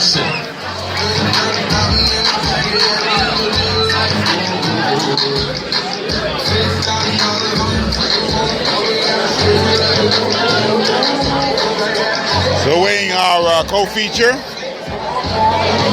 For our main event is Michael Fox taking on Trayshawn Wiggins. An 8-round bout.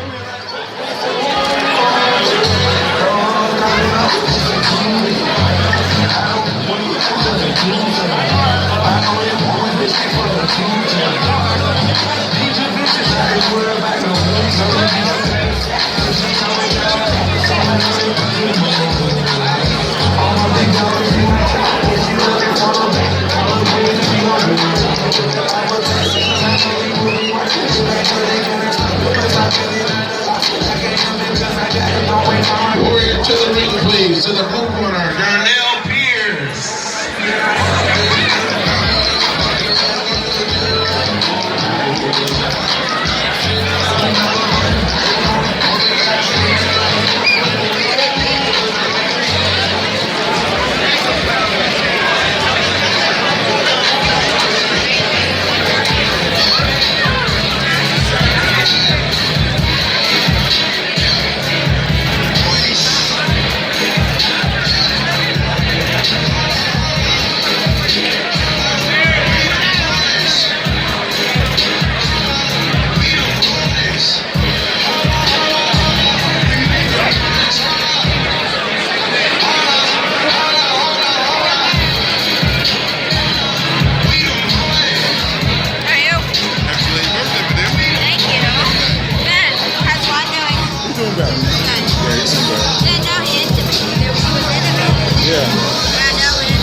South Greater, what is it? Mid-South Southern Maryland, yeah. Mid-South, yeah. Mid-South Southern Maryland. Yeah. I was thinking about going to see him. Okay, yeah. Yeah, I'll text you or a message or Facebook. Okay, okay, good enough. We'll do. Thanks, Reese.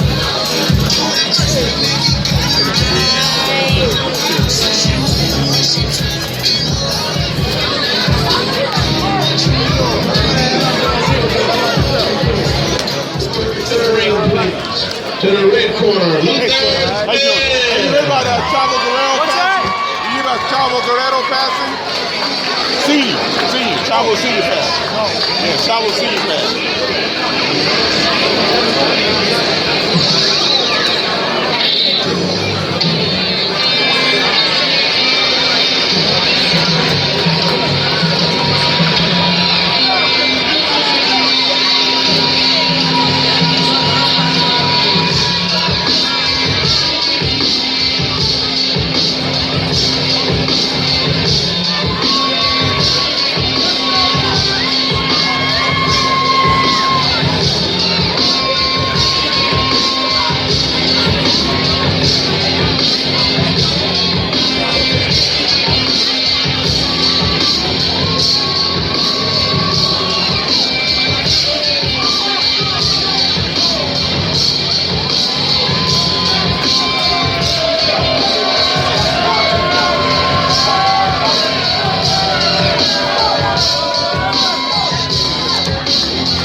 Little Lights Out Smith coming into the ring.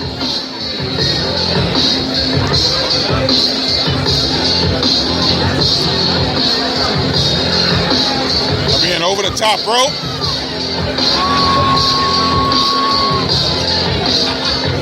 Darnell Pierce already in the ring.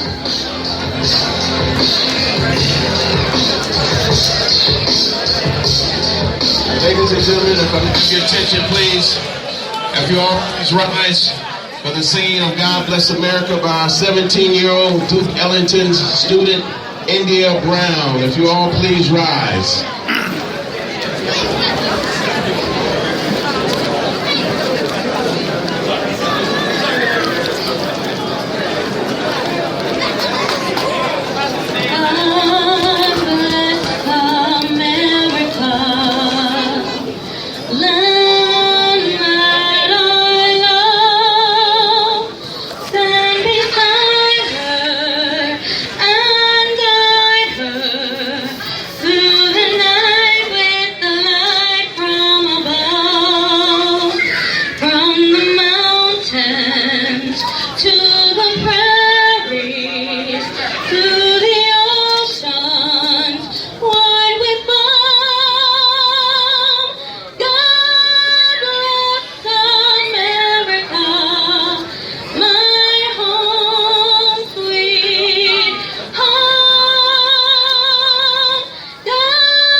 And we certainly can't hear that enough nowadays, huh?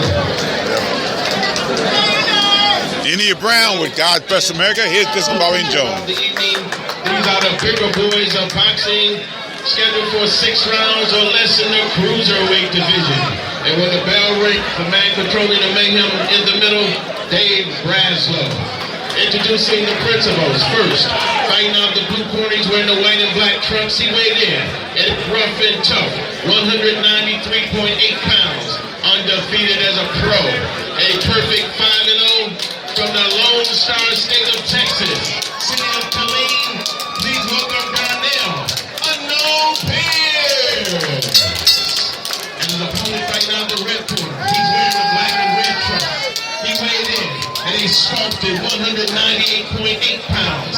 His professional record stands at 6 victories with 5 KOs. Only one defeated. From Bowie, Maryland, here is Luther Lights Out Smith. He'll grab them to follow instructions. Gentlemen, you're given the rules in the dressing room. Protect yourself at all times. Obey my commands at all times. Touch them out. Good luck. 6 rounds on left cruiserweights. Here we go. This one should be interesting. 2 undefeated. Actually, no. Pierce is the undefeated fighter. 5-0, 1 KO. Taking on Luther Smith. 6-1, 5 KOs. Here we go. Round 1. We're scheduled for 6. Guys, you can stay with us here on Boxing on the Beltway. I'm Gary Digger Williams here at ringside.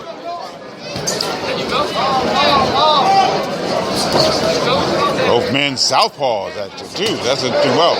Ooh, a lot of leather being thrown there. Nobody really landed a clean blow, but a lot of leather showed. There's the right hand by Smith, but Pierce seems to have some quick hands as well. There's a right jab by Pierce. Right hand missing by Smith. Pierce trying to feign the right jab. 2 southpaw cruiserweights. Very interesting. Right hand missing by Smith. Blocked by Pierce.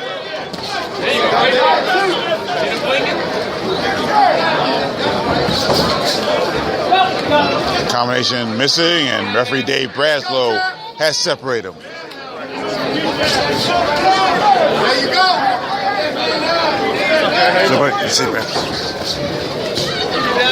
Right hand missing by. Right hand over the top by Pierce. Right hand to the body by Smith. Hey, both men tangle, and referee Dave Braslow separate them. And now they keep going. First minute, round 1, scheduled for 6.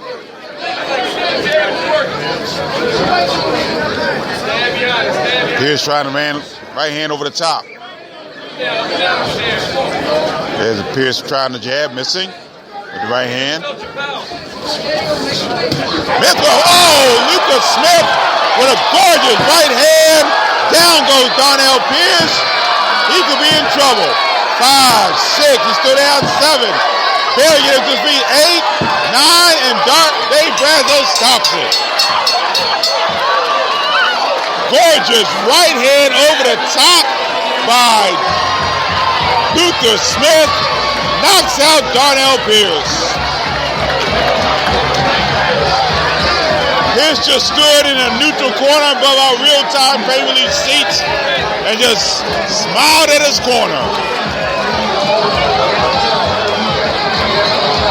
So after a night where we had some very close bouts, we've had back-to-back rushing Beltway Boxing Knockout of the Year candidates for our last 2 bouts.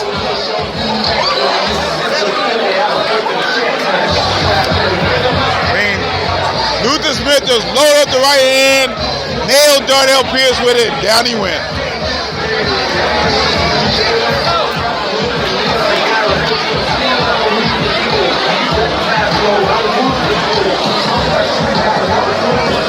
So the doctor is back in the blue corner once again with the EMTs. This time checking on Darnell Pierce. I think tried to tell referee Dave Braslow that he could continue, but not after that shot. That wasn't going to happen.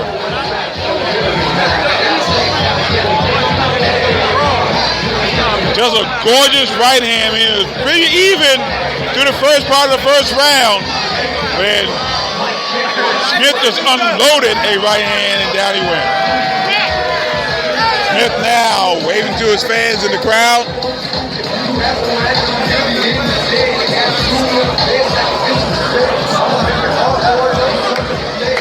As we get to the decision, we'll go over this card leading up to our main event in just a few moments. But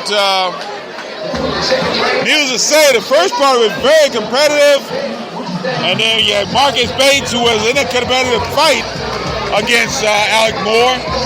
Knocks him out 1 second into the 6th round. And now this another brutal knockout.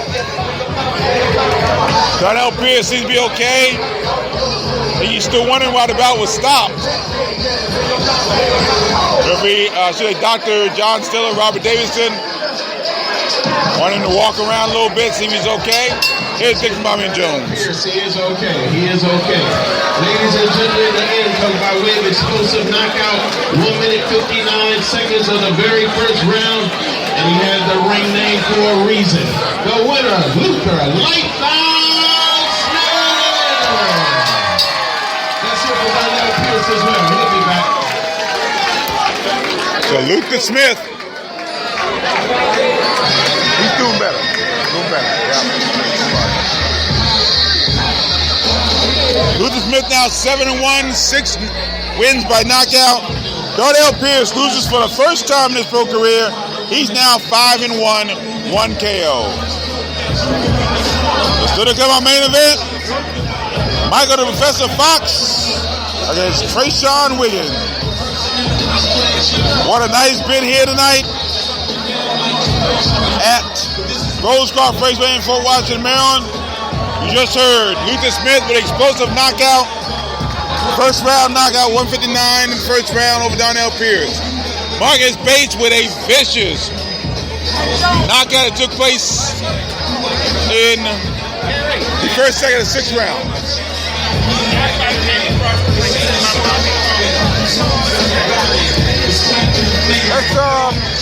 That's Green Martin. And then from there, we had a couple of bouts. One bout didn't go the distance. Justin Hurd defeated Dwan Pinkney by the end of the 2nd round knockout. So TKO, Hurd basically battered Pinkney until the referee, after the bout was over, he could not continue. Other than that, Greg Outlaw wins by majority decision over Kashawn Hutchinson of Reading, Pennsylvania. Greg Outlaw out of Bowie, Maryland. So Outlaw now 2-0. Hutchinson falls to 2-1, 1 KO. Tariq Irby with a 4-round unanimous decision win over a very tough Lamont White. Irby now 2-0, 2 KOs. 2-0, 1 KO. All depends who you talk to, really. Because Tariq Irby, if you count his World Series of Boxing exploits, he's 3-2, 2 KOs. He did lose twice, but also won twice in the, actually now 4-2, 2 KOs, if you count that. Otherwise, he's 2-0, 1 KO. And finally, Greg Clark wins a 4-round split decision, a great bout, maybe the best bout of the year, as he defeated Patrick Rivera by split decision, 4 rounds. He's now 1-1. Patrick Rivera now 2-1, 1 KO. So right now, we're looking at 2 bouts for knockout of the year, 1 candidate for bout of the year, and this card already being a card for card of the year. Let's hear it for him. Thank you for coming, Marshall, putting on these fights. So then we're in intermission, we'll take a break, and we're back for our main event here from Rosecroft Raceway. March 17th, live on Bounce TV, the main event. Brought to you by Premier For Washington, Maryland, Rosecroft Raceway. Stay with us. Against Amir Mansour. Co-feature Edna Cherry and Omar Douglas. A fighter that will be on that card is in the house tonight. He's 8-1. Eric Springs from Reading, Pennsylvania. Where are you, Eric? Come up here, please. Eric Springs. Reading, PA will be on that card March 17th.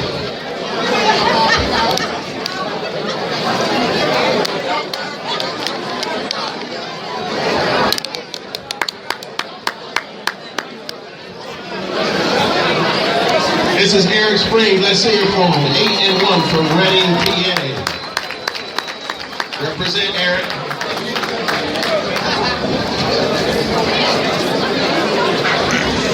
Also in the house tonight we have a gentleman who will be on March 25th card at UDC, undefeated Dusty Hernandez Harrison.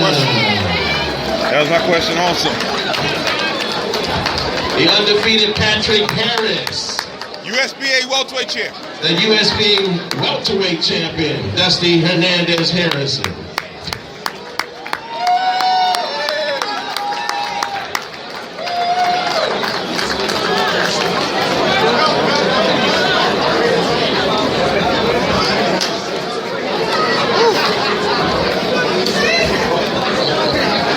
Also in the house we have the new WBC International Youth Super Lightweight Champion Lamont Rhodes. Kevin K. Smooth Rivers. The undefeated Genghis Khan Tazabay. He'll be fighting in Cincinnati on Lamont Peterson's card February 18th. Monster Mark Jones in the house. When we gonna see you again, man? People ducking you? Alright, we're gonna find a fight for you. Alright, Thomas K.O. Snow in the house. Kareem Martin. Damon, the best at it, Nicholson, middleweight. He'll be on that 25th card too. Mike Reed in the house. Yes, indeed, Mike Reed. April 8th. Well, he's on the card. April 8th. Down the road to MGM Grand. Very good.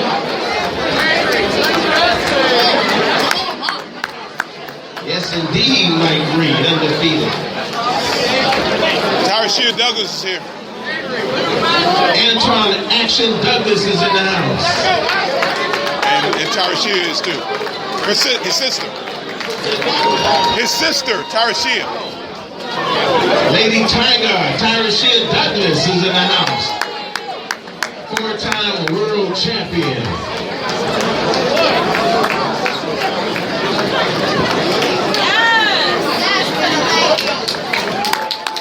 All right, get your pictures.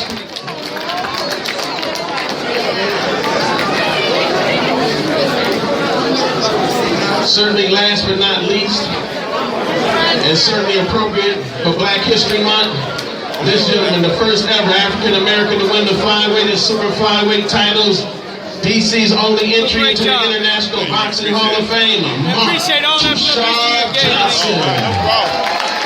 Good. Come on up, Mark. Hall of Famer. Demetrius Bowd is here.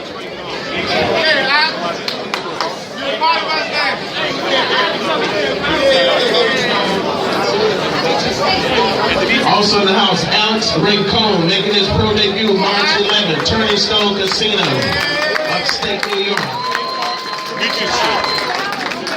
Big Meech in the house, Demetrius Ballard. That go Mark Tushar Johnson. Gonna be a GM? Get a picture with this legend here. That's right. Have you been in there yet? I've been in there. I've been in there. Tell me only less than 3,000. Yeah, that's right here too. Henry, Crenshaw.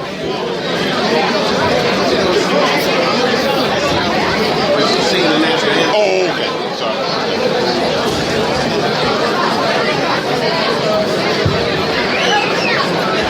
France. You want me to have March 25th card? Yeah. Okay, great. We'll fight on the 23rd too, in Jersey.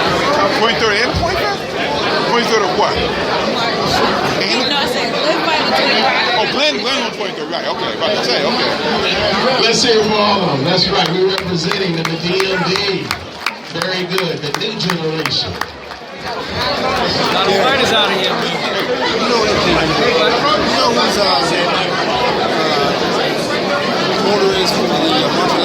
See a lot of new faces here tonight. Give yourselves a round of applause. This is a great crowd. Gets bigger and better all the time. This is great. Certainly I'd give a shout out to the DHS Divas. Where are you ladies? First time fight fans? That's what we need. There you go. Tamara, Key, Yeah, Rashana. Your friend, Christy. And April 8th is... No, April 8th is top. Okay. And Riddler, thank you so much for coming out. Also, I'd like to give a shout out to a gentleman. He helped our family keep from getting evicted in Southeast this past week by using his construction business. Mr. William Oates, where are you? Thank you so much, William Oates. That was big, man. Thank you. That's what we need. Thank you so much.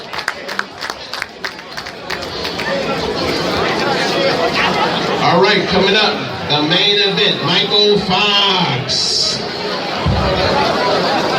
DJ 6, what you got for me?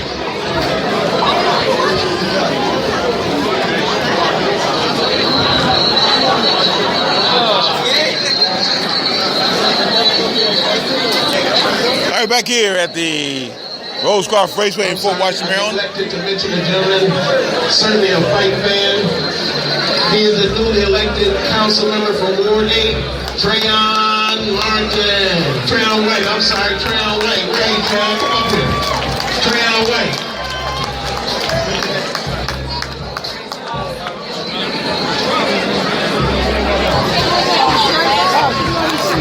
Come on up here, Trayon White. You're doing some great things with the city council, man. That's right. We appreciate that. Let's hear it for him. Newly elected.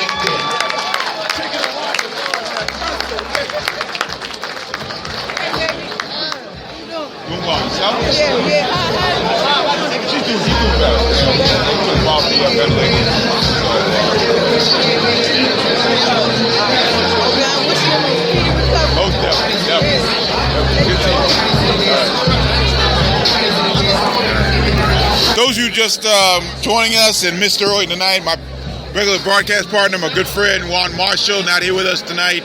Had some medical issues yesterday, as a matter of fact. We record this, and could not be with us tonight. He's doing well. We're much better over the last 24 hours or so. So we're in good shape. Our main event, Michael Fox taking on Trayshawn Wiggins, and of course, bringing out some Disc Marvin Jones. We get the mic over to also been brought to my attention. Franchon Cruz is in the house. Linda Zern. And you might not know what I'm talking about. Give him a round of applause. Deservedly so. Franchon Cruz scheduled to be on the card March 25th. That's going to be a loaded card at UDC. Now this young lady in the ring, a 15-time national world champion. She fought Clarissa Seals on the undercard of Ward and Kovalev in Las Vegas, and she did real well. She did real well. I wasn't in shape. They called me last notice. Yeah, they did call you last notice. That's right. You did well. She's the future of women's boxing. This is Franchon Cruz, the Zern.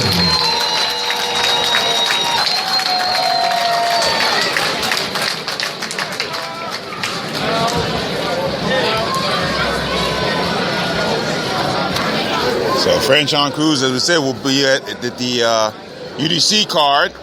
And again, looks like Dusty Harrison will be there. Damon Nicholson will be there on that card. That is going to be a very, very loaded card coming up Saturday, March 25th at the Physical Activity Center on the campus of the University of the District of Columbia. We hope to have the broadcast of that one as well. Franchon Cruz's husband, Cruz DeZern's husband, Glenn DeZern, boxed out of Baltimore, Maryland, undefeated. And he's fighting actually March 23rd in Parsippany, New Jersey, I believe it is. And he'll be on a card there, and then he'll watch his wife go into the ring on 2 nights later at UDC. As I said, folks, a lot going on. We thank you all for joining us. And it should be an outstanding year of professional boxing. We had the year of the voyage this past year, 2016, as we called it. But I think 2017 could be a lot of accomplishments and some major things going on in 2017. It's already started with 3 guys winning titles already, with Gervonta Davis winning the WBC Super Featherweight Championship, Lamont Rose Jr. winning the WBC Youth, the IBF Super Featherweight Championship. You got Lamont Rose Jr. winning the WBC Youth Super Featherweight Championship. Also, Emmanuel Alim winning the a regional belt as well.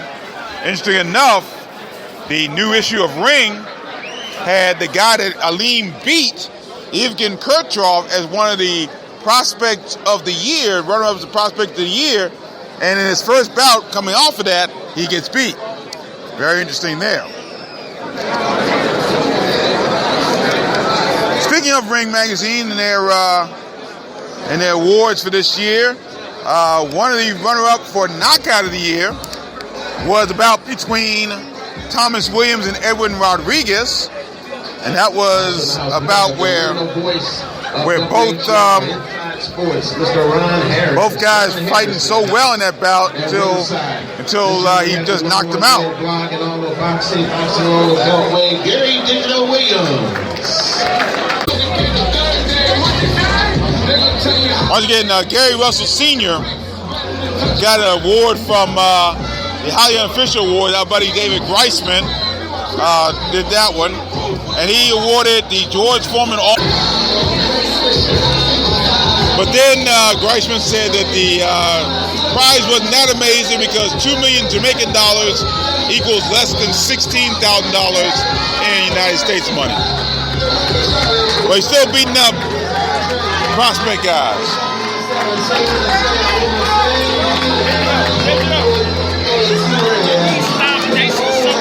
Yeah.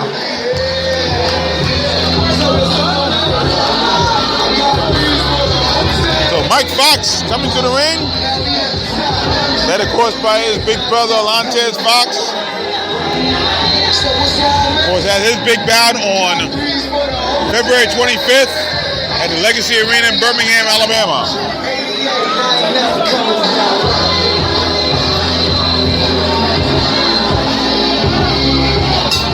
Here's big announcer Disc Marvin Jones. Rise for the singing of the Black National Anthem by Franchon Cruz.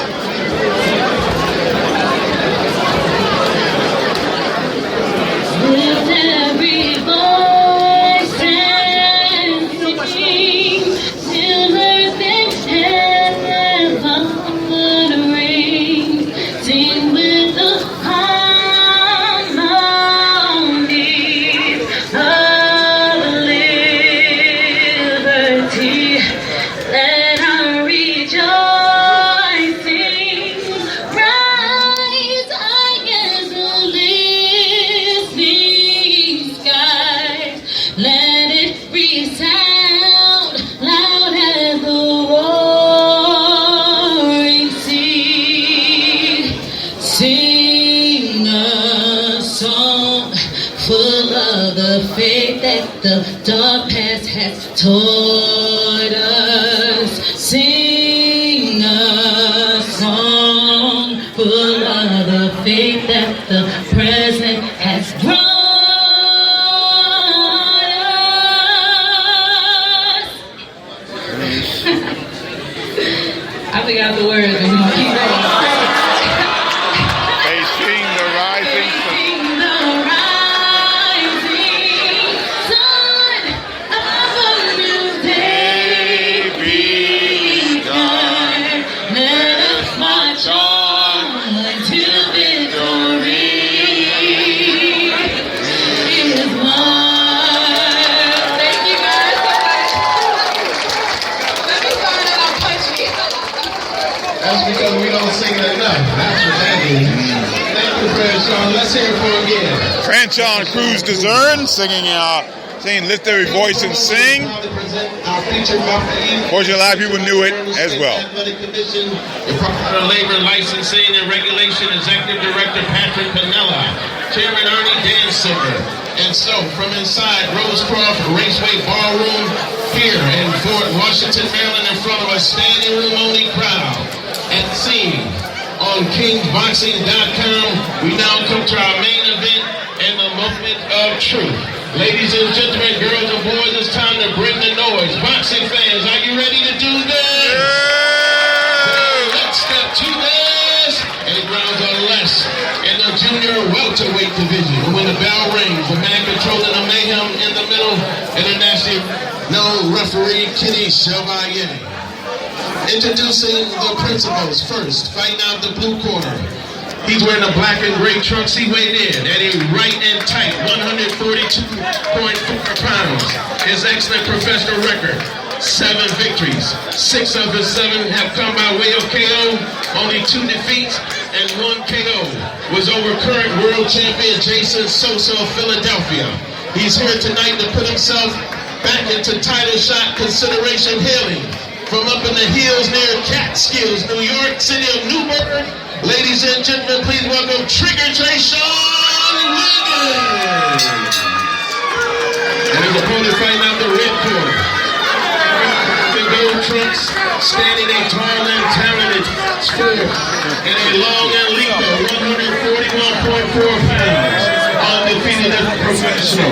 A perfect 12-0 and headlining again tonight. Ready to give another boxing 101 lesson. Boxing fans, please welcome back the younger half of the Fox Twin Towers hailing from Forestville. Here's Michael, the Professor.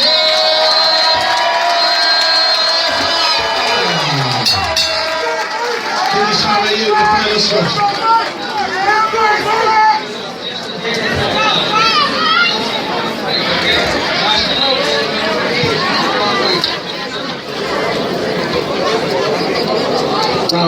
Junior welterweights. Michael Fox coming off 2 strong performances in 2016. He fought 4 times in 2016, but his last 2 are knockout wins over Juan Xavier Rodriguez and Sumner Martin.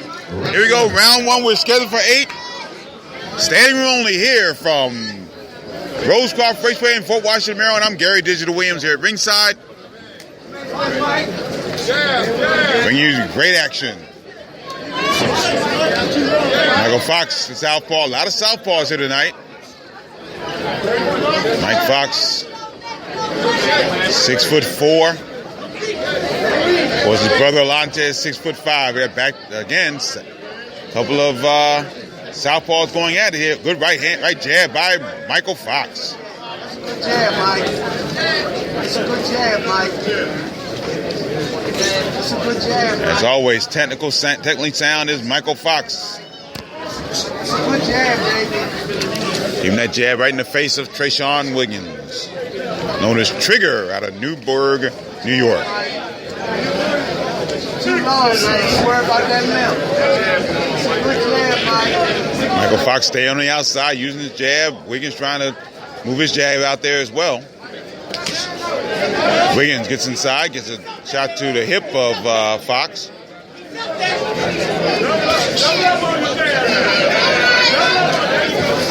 Left hand missing by Fox. First minute, round 1, scheduled for 8. Mike, keep your left hand up. As mostly is the case, Fox has a big time height advantage over Wiggins.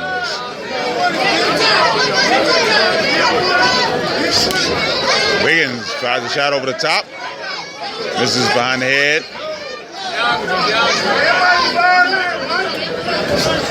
Boys of Michael Fox showing that right jab once again. Right hand lands by Wiggins, but right hand in turn by Fox. And actually, I think Fox actually blocked that right hand. Here's a left hand over the top by Fox. Wiggins tried to come out with the left hand, misses that one. Heading to the final minute of the first round, scheduled for 8. Again, continue to work the jab, Mike Fox.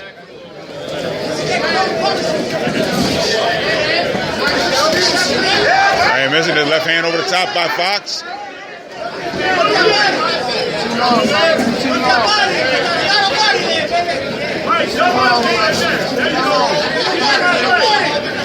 Mike Fox is very accurate with that jab. That's southpaw jab from the southpaw stance.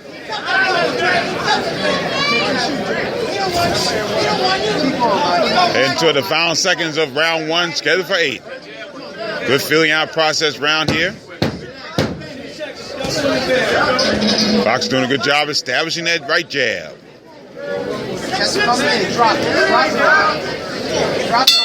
And in the round there, and a good round there for Michael Fox as he landed that jab. pretty frequently in that first round.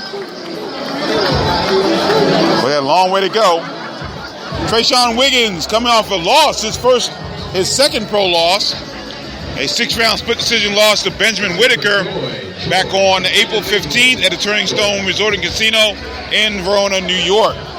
He has fought a Beltway boxer before. He knocked out Kevin Womack Jr. on August 25th of 2015 in Brooklyn, New York. That was a 3rd-round knockout there. And, of course, we've talked about earlier that Trayshawn Wiggins does indeed have a knockout win, a 1st-round TKO over now WBA Super Featherweight champion Jason Sosa. That was in Atlantic City, New Jersey in September of 2010.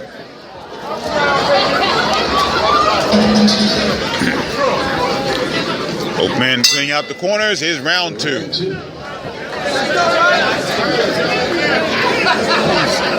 Fox comes out dancing on his toes. So he got the right jab. Wiggins tries to throw left jab. Gets blocked partially by the right arm of Fox. Now Wiggins trying to throw right hand. Go straight right hand. Wiggins throws the right hand. Now comes out the Fox lunging a little bit. And both men tangle. Referee Kenny Chevalier has separated them.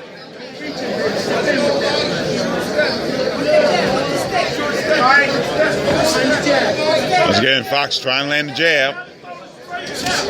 Both men tangle, and Wiggins catches Fox behind the back of the head. They both caught it, and they tap and continue.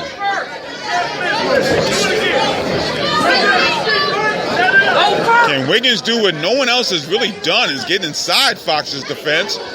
He catches Fox on top of the head a little bit. Hand by Fox. Both men tangle. Referee separates them. First minute, round 2, scheduled for 8. Both men tangle. In center of the ring now. Both men trying to establish that right jab. Both southpaws. Right hand missing, and Fox comes out of that. Fox again trying to land the right hand. A little short in his distance right now is Mike Fox. And Wiggins take a little bit more advantage of that with the left, trying to lunge in with the left hand. Go between hands, Mike. Go between hands.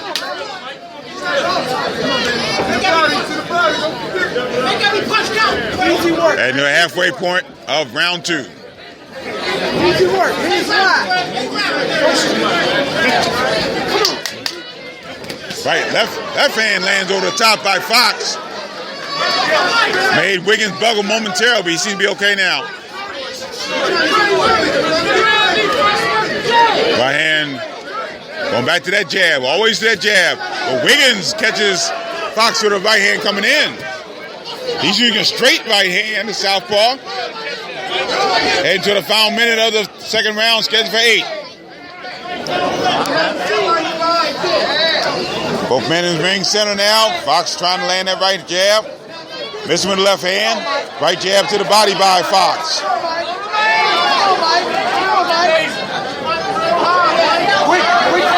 Left hand over the top by Fox that time. Van Tangle, final second round. Another good left hand by Fox. All of a sudden, Fox finding the distance. As the round ends, both men tangle, and that'll end the round.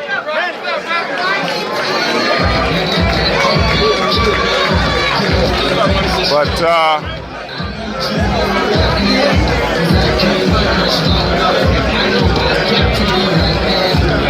both men doing a good job establishing a distance. But you saw Fox really landing left hands. You saw Fox landing little left hands at the tail end of the second round. You didn't see it, I saw it. But so I'm telling it to you. Get ready for round 3. You wonder if Fox will break down Wiggins as he has done to just about every boxer he has faced in his young pro career. 12-0 4 KOs going in this bout is Michael Fox. One of the Beltway prospects of the year. Once again, Fox with the jab, with the right jab. Wiggins missing with the right hand to the body.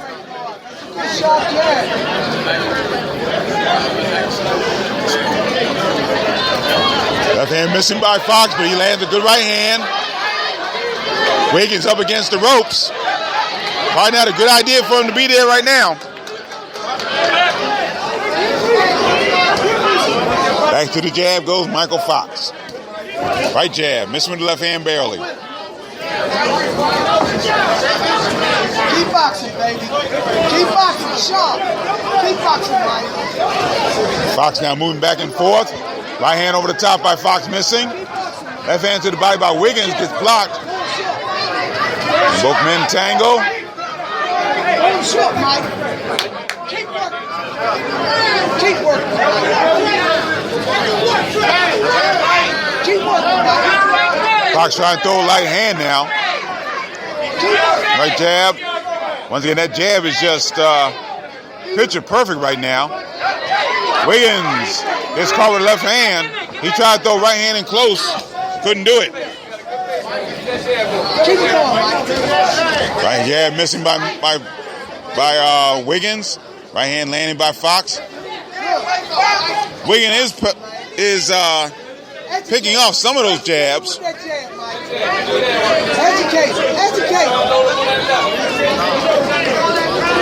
Fox trying to land the right hand and try the left hand over the top once he lands those jabs. Past the halfway point of round 3, scheduled for 8. Another good right hand by Fox. Right jab. That moved Wiggins a little bit. Wiggins with the right hand in close. This with the left hand. And Fox returns fair, hits the left hand with long. Left hand to the body by Wiggins. Set the body arm of Fox. Just so hard to get inside his good defense and good offense. So Wiggins has a tall order, literally and figuratively, against Mike Fox. Keep working, Mike.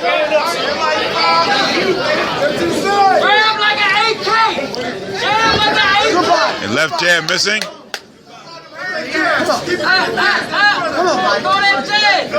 So right, left hand missing today. There's the left hand on top. But Fox gets caught with a couple of shots, slapping shots from Wiggins. But Fox seems to be okay. In the final seconds of the third round, Wiggins found his distance a little bit at times in this third round. But Fox just again too fundamentally sound, and that's the big key there.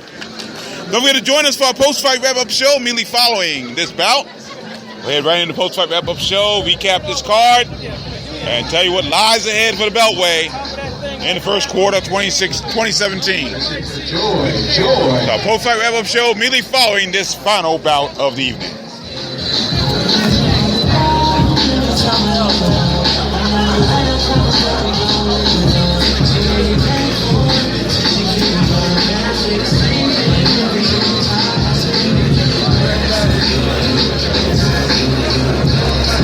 Get ready for the fourth round. Wiggins seems to be in good shape. As does Michael Fox.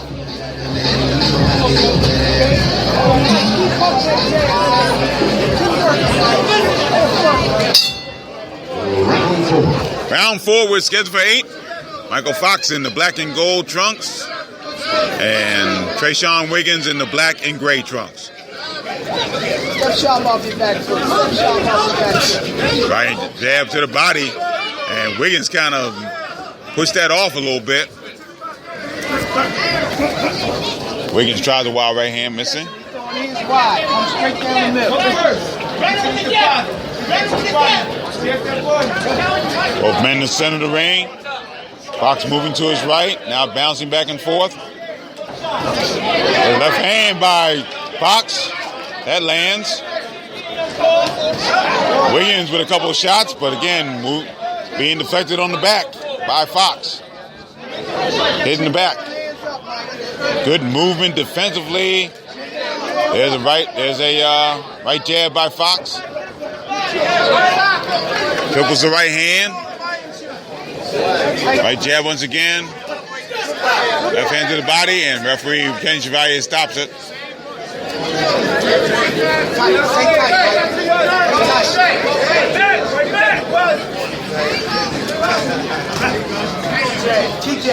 Right jab by Fox.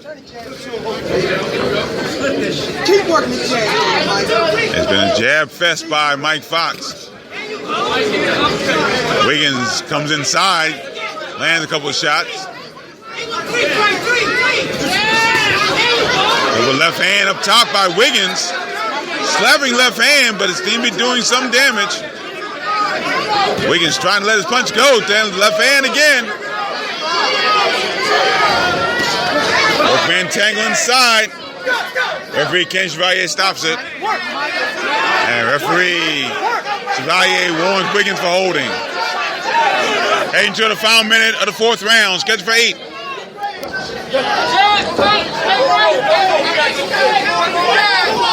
Right jab by Fox. And right hand once again. Right jab. Into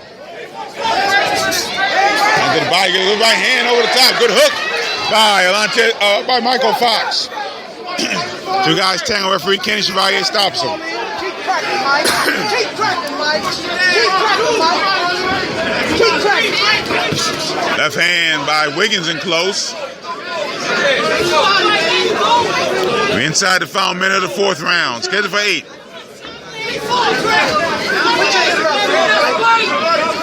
Put your earbuds on, Mike. Put your earbuds on. Right hand missing. Final seconds. Fourth round. Left hand, that lands for Wiggins, coming close. He caught Michael Fox coming in that time. And this round comes to a close. Also in the house, Kareem Martin, Kareem Martin in the house. The renowned J.D. Brown. Special K, Kelvin Daly. The anesthetist. I didn't even know what that meant, tell you something. Anesthetist. Get ready for round 5. Emily from Individuals.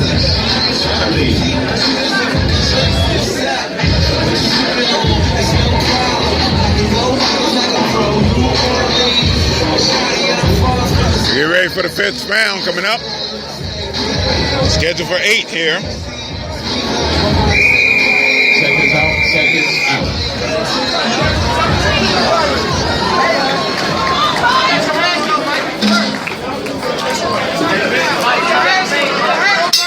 Round 5 of a scheduled 8. Round 5 of 8. Into the second half of this bout. Our main event here at the King's Motions card at Rosecroft Raceway, Fort Washington, Maryland. Gary Digital Williams here ringside on the Boxing Long Beltway Google app for Android. Right. On Spreaker.com and iHeartRadio.com. Trayshawn Wiggins gonna land some shots. Right hand missing by Fox. Fox trying to go back to the jab as he's done throughout this contest. Wiggins now in his own corner. Gets a body shot. And he complained of a kidney shot, but Ken Chevalier said that he did indeed turn into the shot, turn his kidney into the shot. Uppercut by Fox.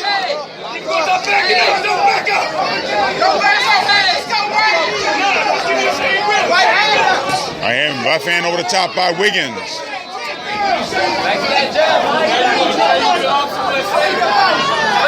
Fox got caught late in the 4th round, right at the end of the fourth round.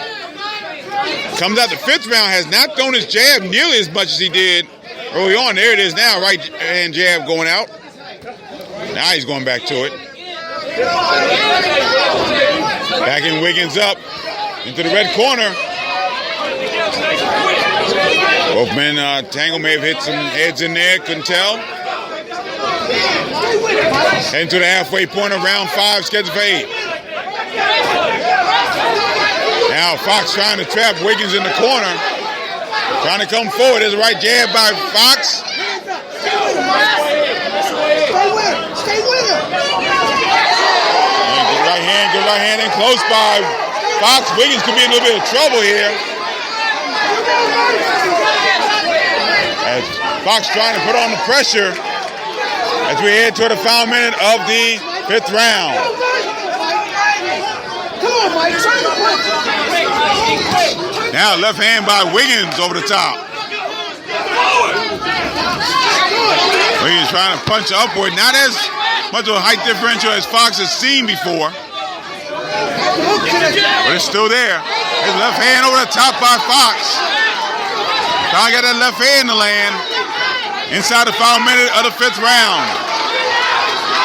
Crowd can sense it a little bit here as Fox tries to put on the pressure. Missing the left hand.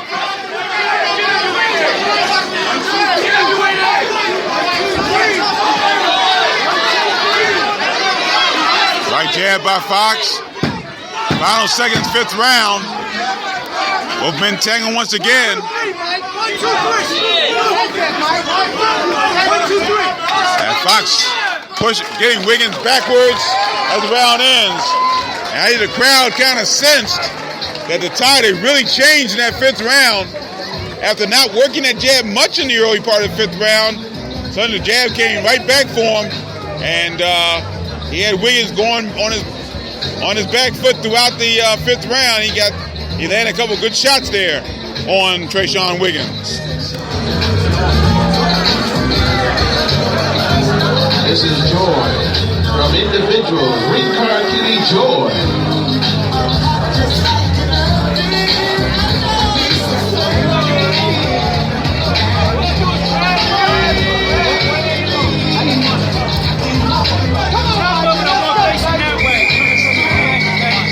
Get ready for. Hey, Mike, you're in excellent shape. Come on, baby. Let's work, Mike. Let's work. Get ready for the 6th round. You're in excellent shape. Here we go. Round 6, scheduled for 8. Come on, Mike. Come on, Mike. Come on. Don't let him coach. It's been a good one thus far. Don't let him coach. You're in better shape. Come straight down the middle. He's trying to go. Fox trying to throw right hand. Left hand wide by Wiggins. Left hand just missing by Fox. They trade right jabs. Left right hand to the body. Left hand over the top by Fox. Right hand jab by Fox. Fox starting to trap Trayshawn Wiggins, and you can almost see Trayshawn Williams getting broken down a little bit in this 6th round. Wiggins tried to throw a left hand over the top. He gets caught with right hand in close. They tangle once again. Referee Kenny Chevalier has separated them. Left hand landing by Fox.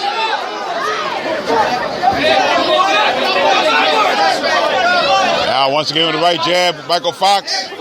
Always stay with the jab. The left hand by Fox. Left hand over the top by Fox. Wiggins tries the right hand, right jab. Heading to the halfway point of the 6th round. Scheduled for 8. Right jab again, couple of right jabs and landing on the chin of Trayshawn Wiggins. Mike Fox. Trayshawn Wiggins tries the right counter. Come on, Mike. Quick feet, jab. And Trayshawn Wiggins has all but forgotten his jab in the second half of this contest. Left jab landing by Michael Fox. Right hand to the body by Michael Fox. Good left hand over the top by Fox.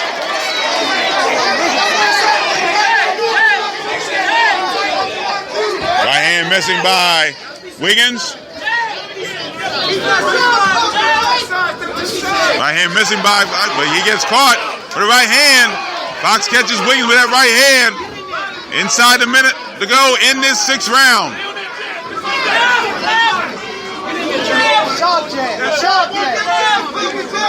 Fox just walking Wiggins down right now. Body shot with the right hand. Right hand to the body, right hand up top. The jab really working well for the professor, Michael Fox. Second tick away in this round. Left hand missing by Fox and Wiggins. They'll end the round.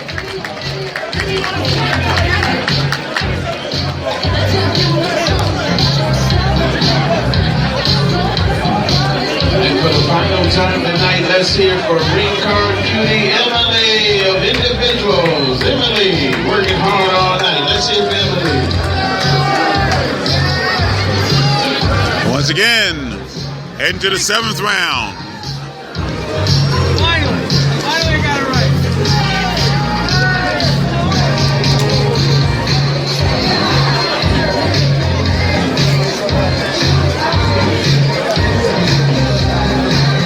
And both men really figuring out their plan here. Troy Fox working with his son. And the Wiggins corner working out as well.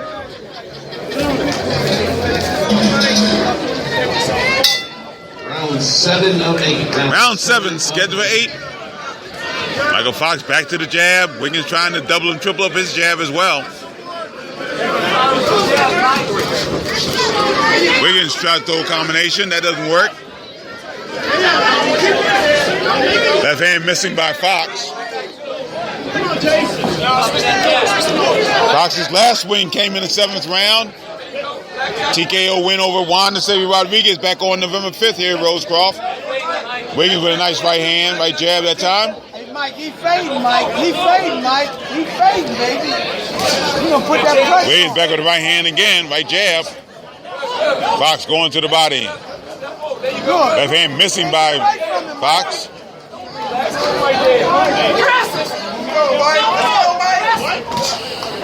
Right hand missing by Fox. There's a good left hand by Fox, though. Wiggins says left hand, but lands on the arms of Fox.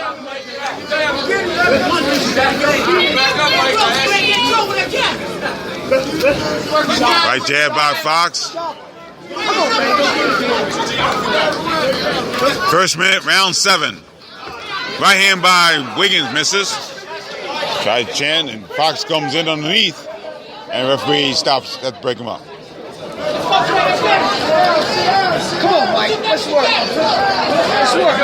Right hand, right jab back. To the right jab goes Fox. Fox misses with the left hand briefly.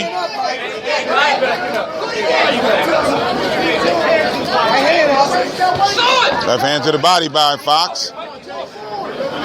And very methodical bout here. Wiggins dancing in front of Fox a little bit. There's a right jab by Fox. Wiggins staying on his toes. Left hand to the body, and Wiggins turns his body around so it looks like a kidney punch. And sometimes you get that from some referees, but I don't think he's getting it from Ken Chevalier tonight. Oh, yeah, that's working, Mike. That's working, Mike. That's working. Fox trying to land the right hand. Another right jab by Fox. That's working. Wiggins trying to hit the right hand. Into the final minute of the 7th round, and Fox catches Wiggins with a nice left hand. Speed. Speed. Left hand missing by Fox. They tangle in the ring. Wiggins comes out, hands with left hand. They tangle, and referee Ken Chevalier stops it and breaks him up. Into the final seconds of the 7th round. Scheduled for 8.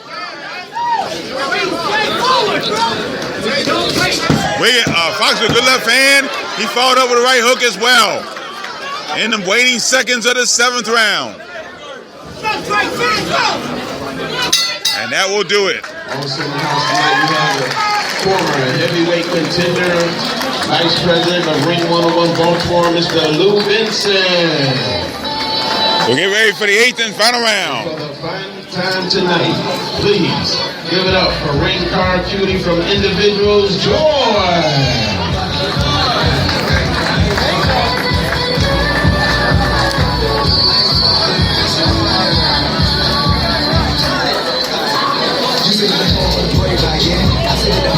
Over at Stay With Us for our post-fight wrap-up show, immediately following the conclusion of this bout.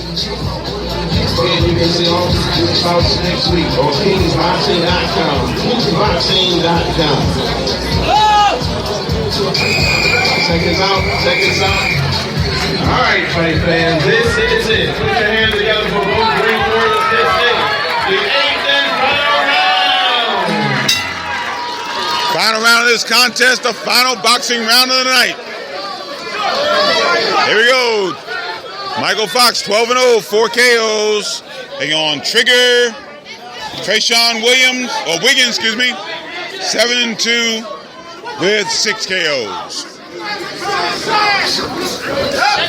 Left hand landing by Fox, but Wiggins coming back with the right hand of his own.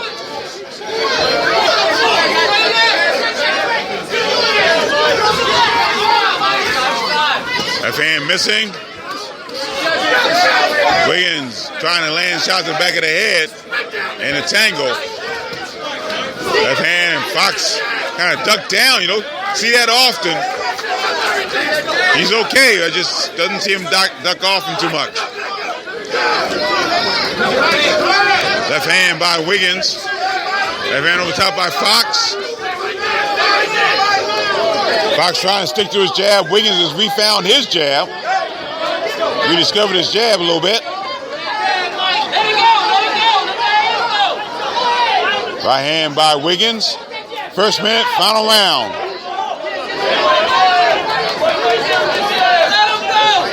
Right hand by Wiggins. Good right hand there. Wiggins tried left hand to the body. Their heads kind of clashed a little bit. No blood, no harm done there. Right hand over the top by Fox. Left hand missing by Wiggins. They're trapped in the Wiggins corner. Now Wiggins moved out to the far neutral corner area. Directly across from our real-time pain relief location. Heading to the halfway point in the final round. Left hand by Fox. Let's go. Cheer on down the stretch. This is the 8th and final round. Cheer on down the stretch to the final bell. Fox a little bit tentative here. There's right jab there by Fox. A little bit more patient, maybe a little bit more tentative in this bout than he normally has been. Got a good opponent in front of him. It's a good building fight for Michael Fox, win or lose. Right hand landing as we head toward the final minute of the final round. Both men now in front of him. Left hand by Fox. Wiggins just ducks out of the way. Right hand by Wiggins comes out. Final seconds, final round. Final seconds of the 8th and final round. Heads clash. They tangle. Wiggins lands a shot at the end, and that will do it. So a great bout. And again, win or lose, a great building bout for Michael the Professor Fox. At all the bouts I've seen him, this has to be, I think, his toughest bout. Wiggins wasn't going anywhere, no question about it. Good bout for both men. Get the official decision momentarily.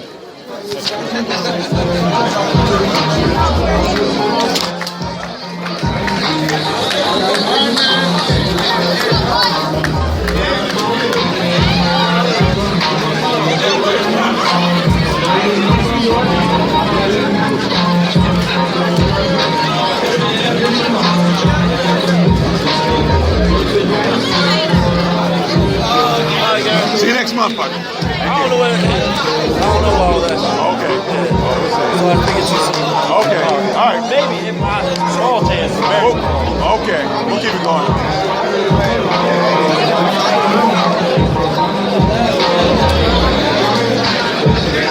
Through the official decision, Dusty Harrison just came by and said he may or may not be on that card March 25th at UDC. We'll see what happens there.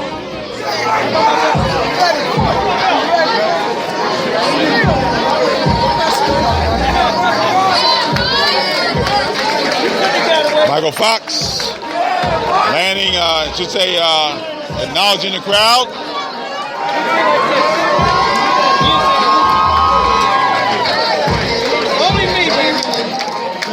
In the hands hands of the judges, Dave Braslow, John Gradowski, Paul Wallace.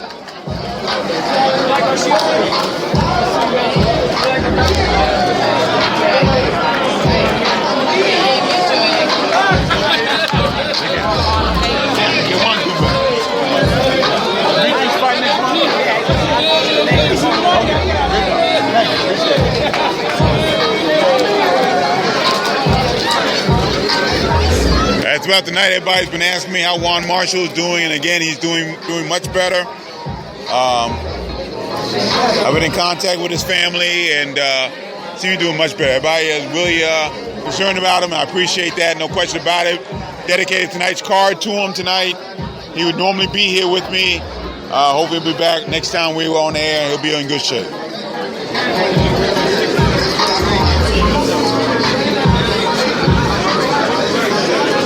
So again, a building block fight for Michael Fox. We'll see if he gets the decision. We announce disqualifying Jones coming to the ring at this moment. Ladies and gentlemen, how about a well-deserved round of applause for both our ring warriors?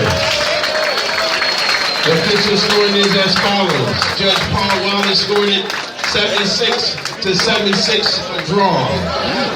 Overruled.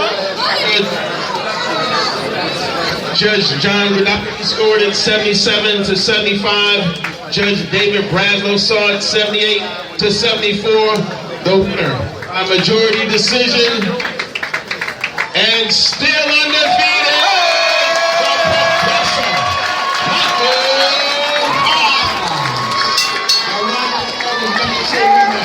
A round of applause and legacy rematch.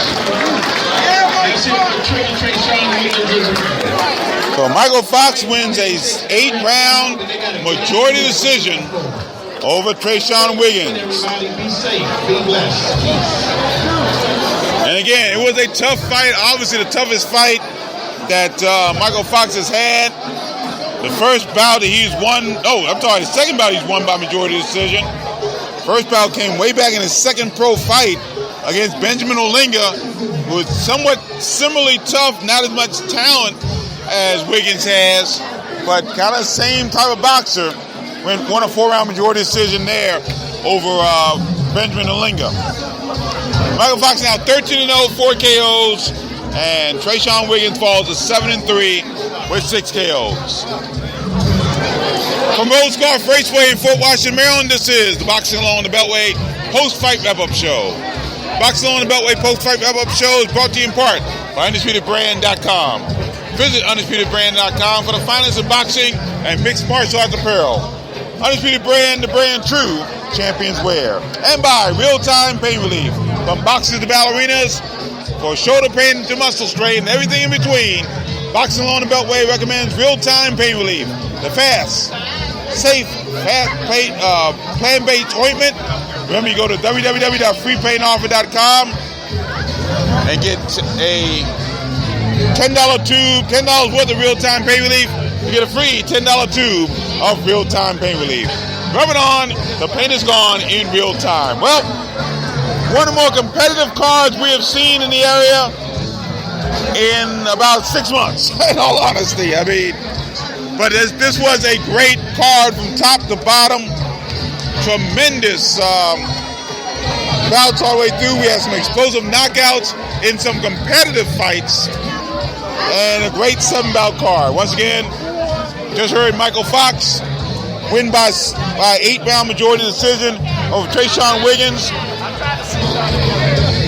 There were times in the bout I thought where Michael Fox may have gotten out of his game plan just a t-tad, able to get himself back in there and end up winning the bout by majority decision.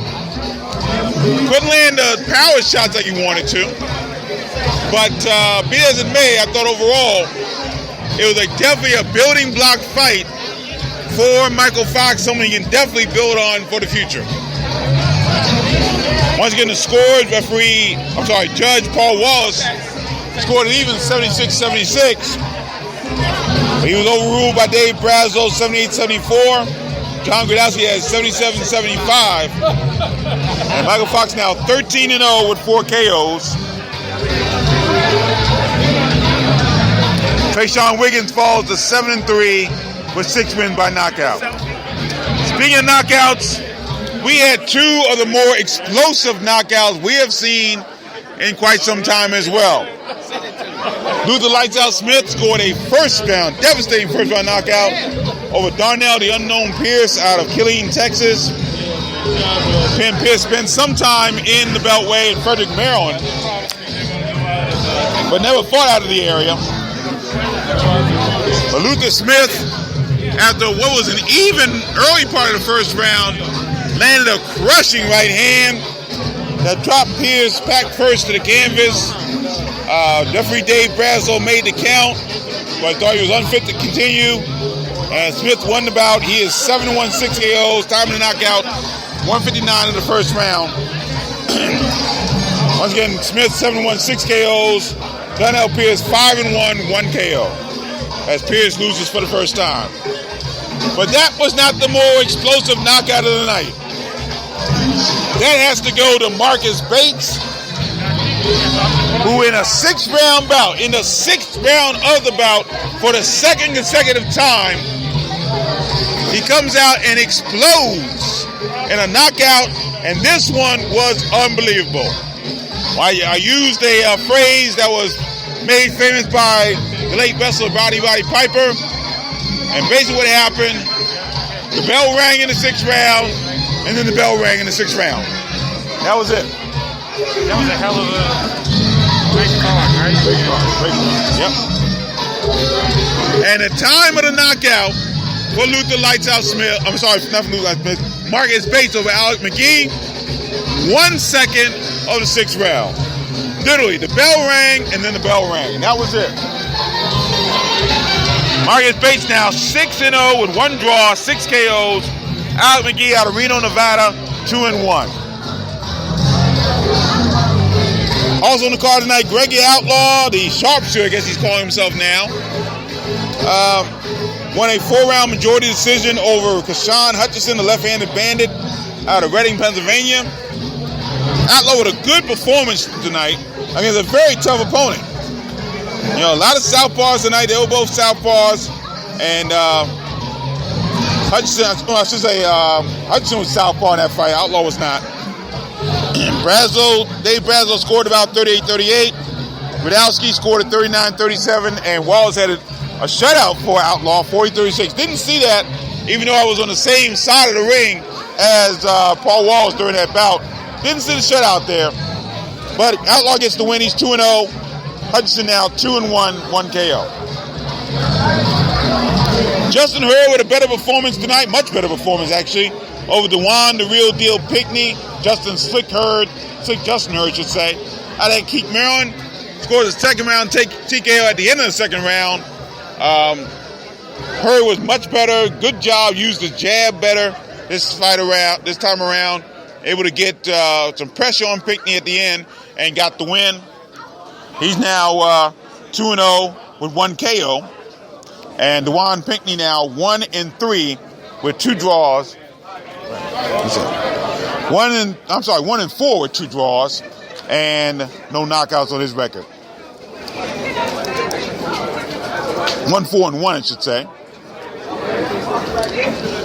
Also, Tariq Irby wins a 4-round unanimous decision, against the very tough Lamont White.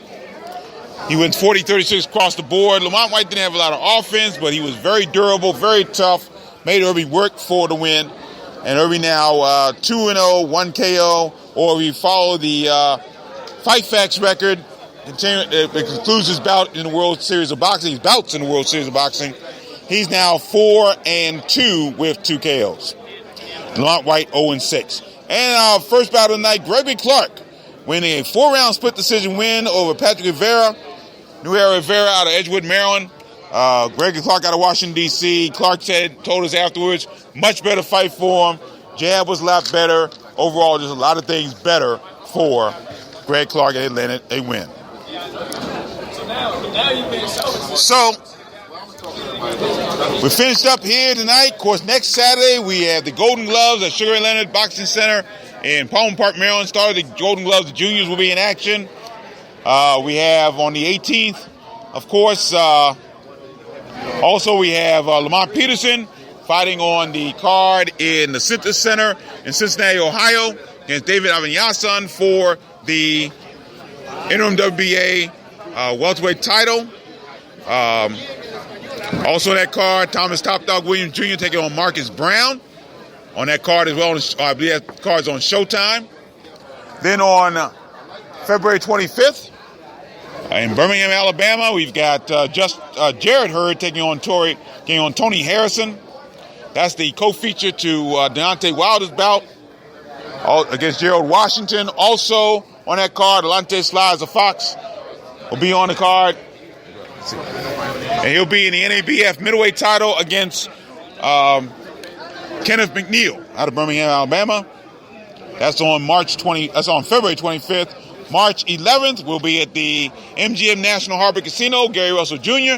defending his WBC Featherweight Championship against Oscar Escandón. Also on that card will be Antoine and Antonio Russell as Antoine makes his pro debut on that card.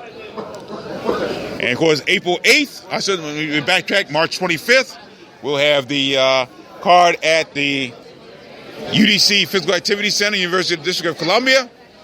Franchon Cruz scheduled to be on that card. Damon Nicholson scheduled to be on that card. Maybe Dusty Harrison, and a whole lot more on that card on Saturday, March the 25th. April 8th, which is Saturday as well, we'll be back at the MGM National Harbor for the card featuring... Get well, Juan. I'm sorry, I didn't mean to scare you. Get well, Juan. All right. Ricky Womack sending his best wishes to Juan Marshall. April 8th, once again, we'll be at the MGM Grand National Harbor, and that'll be the bout featuring Michael Yes Indeed Reed on the undercard. Maybe it's a co-feature. Who knows? The first 10-round bout for Mike Reed. But the main event, Vasil Lomachenko taking on Jason Sosa, and the unification for the Super Featherweight Championship. So a lot going on. The Golden Gloves will be going on all throughout that time, both with Sugar Ray Leonard and eventually here at Rosecroft Raceway. We got a lot of things going on, of course. Should be a great time right here on the Boxing on Beltway Google app for Android, on boxingonbeltway.blogspot.com as well. So make sure you join us and stay with us right here along the Boxing on the Beltway journey. That'll do it here from Rosecroft Raceway in Fort Washington, Maryland. Once again, we send our best wishes and our prayers to Juan Marshall, my broadcast partner. Everybody's asking about you, Juan, and get well very, very soon. Boxing on Beltway Google app for Android brings you this live broadcast, and it's brought to you by Real-Time Pain Relief. Rub it on. The pain is gone in real time. Don't forget to go to www.freepainoffer.com and buy $10 worth of Real-Time Pain Relief, and you get a free $10 tube of Real-Time Pain Relief. And the post-fight wrap-up show also brought to you by UndisputedBrand.com. Visit UndisputedBrand.com for the finest in boxing and mixed martial arts apparel. Undisputed Brand, the brand true champions wear. Thanks for joining me, everybody, and we hope you enjoyed the broadcast here tonight. For all of us here at Rosecroft Raceway in Fort Washington, Maryland, have a very pleasant and good night, everybody, and always remember to keep supporting the best boxing in the world, the boxing along the Beltway. Thanks for listening. Take care.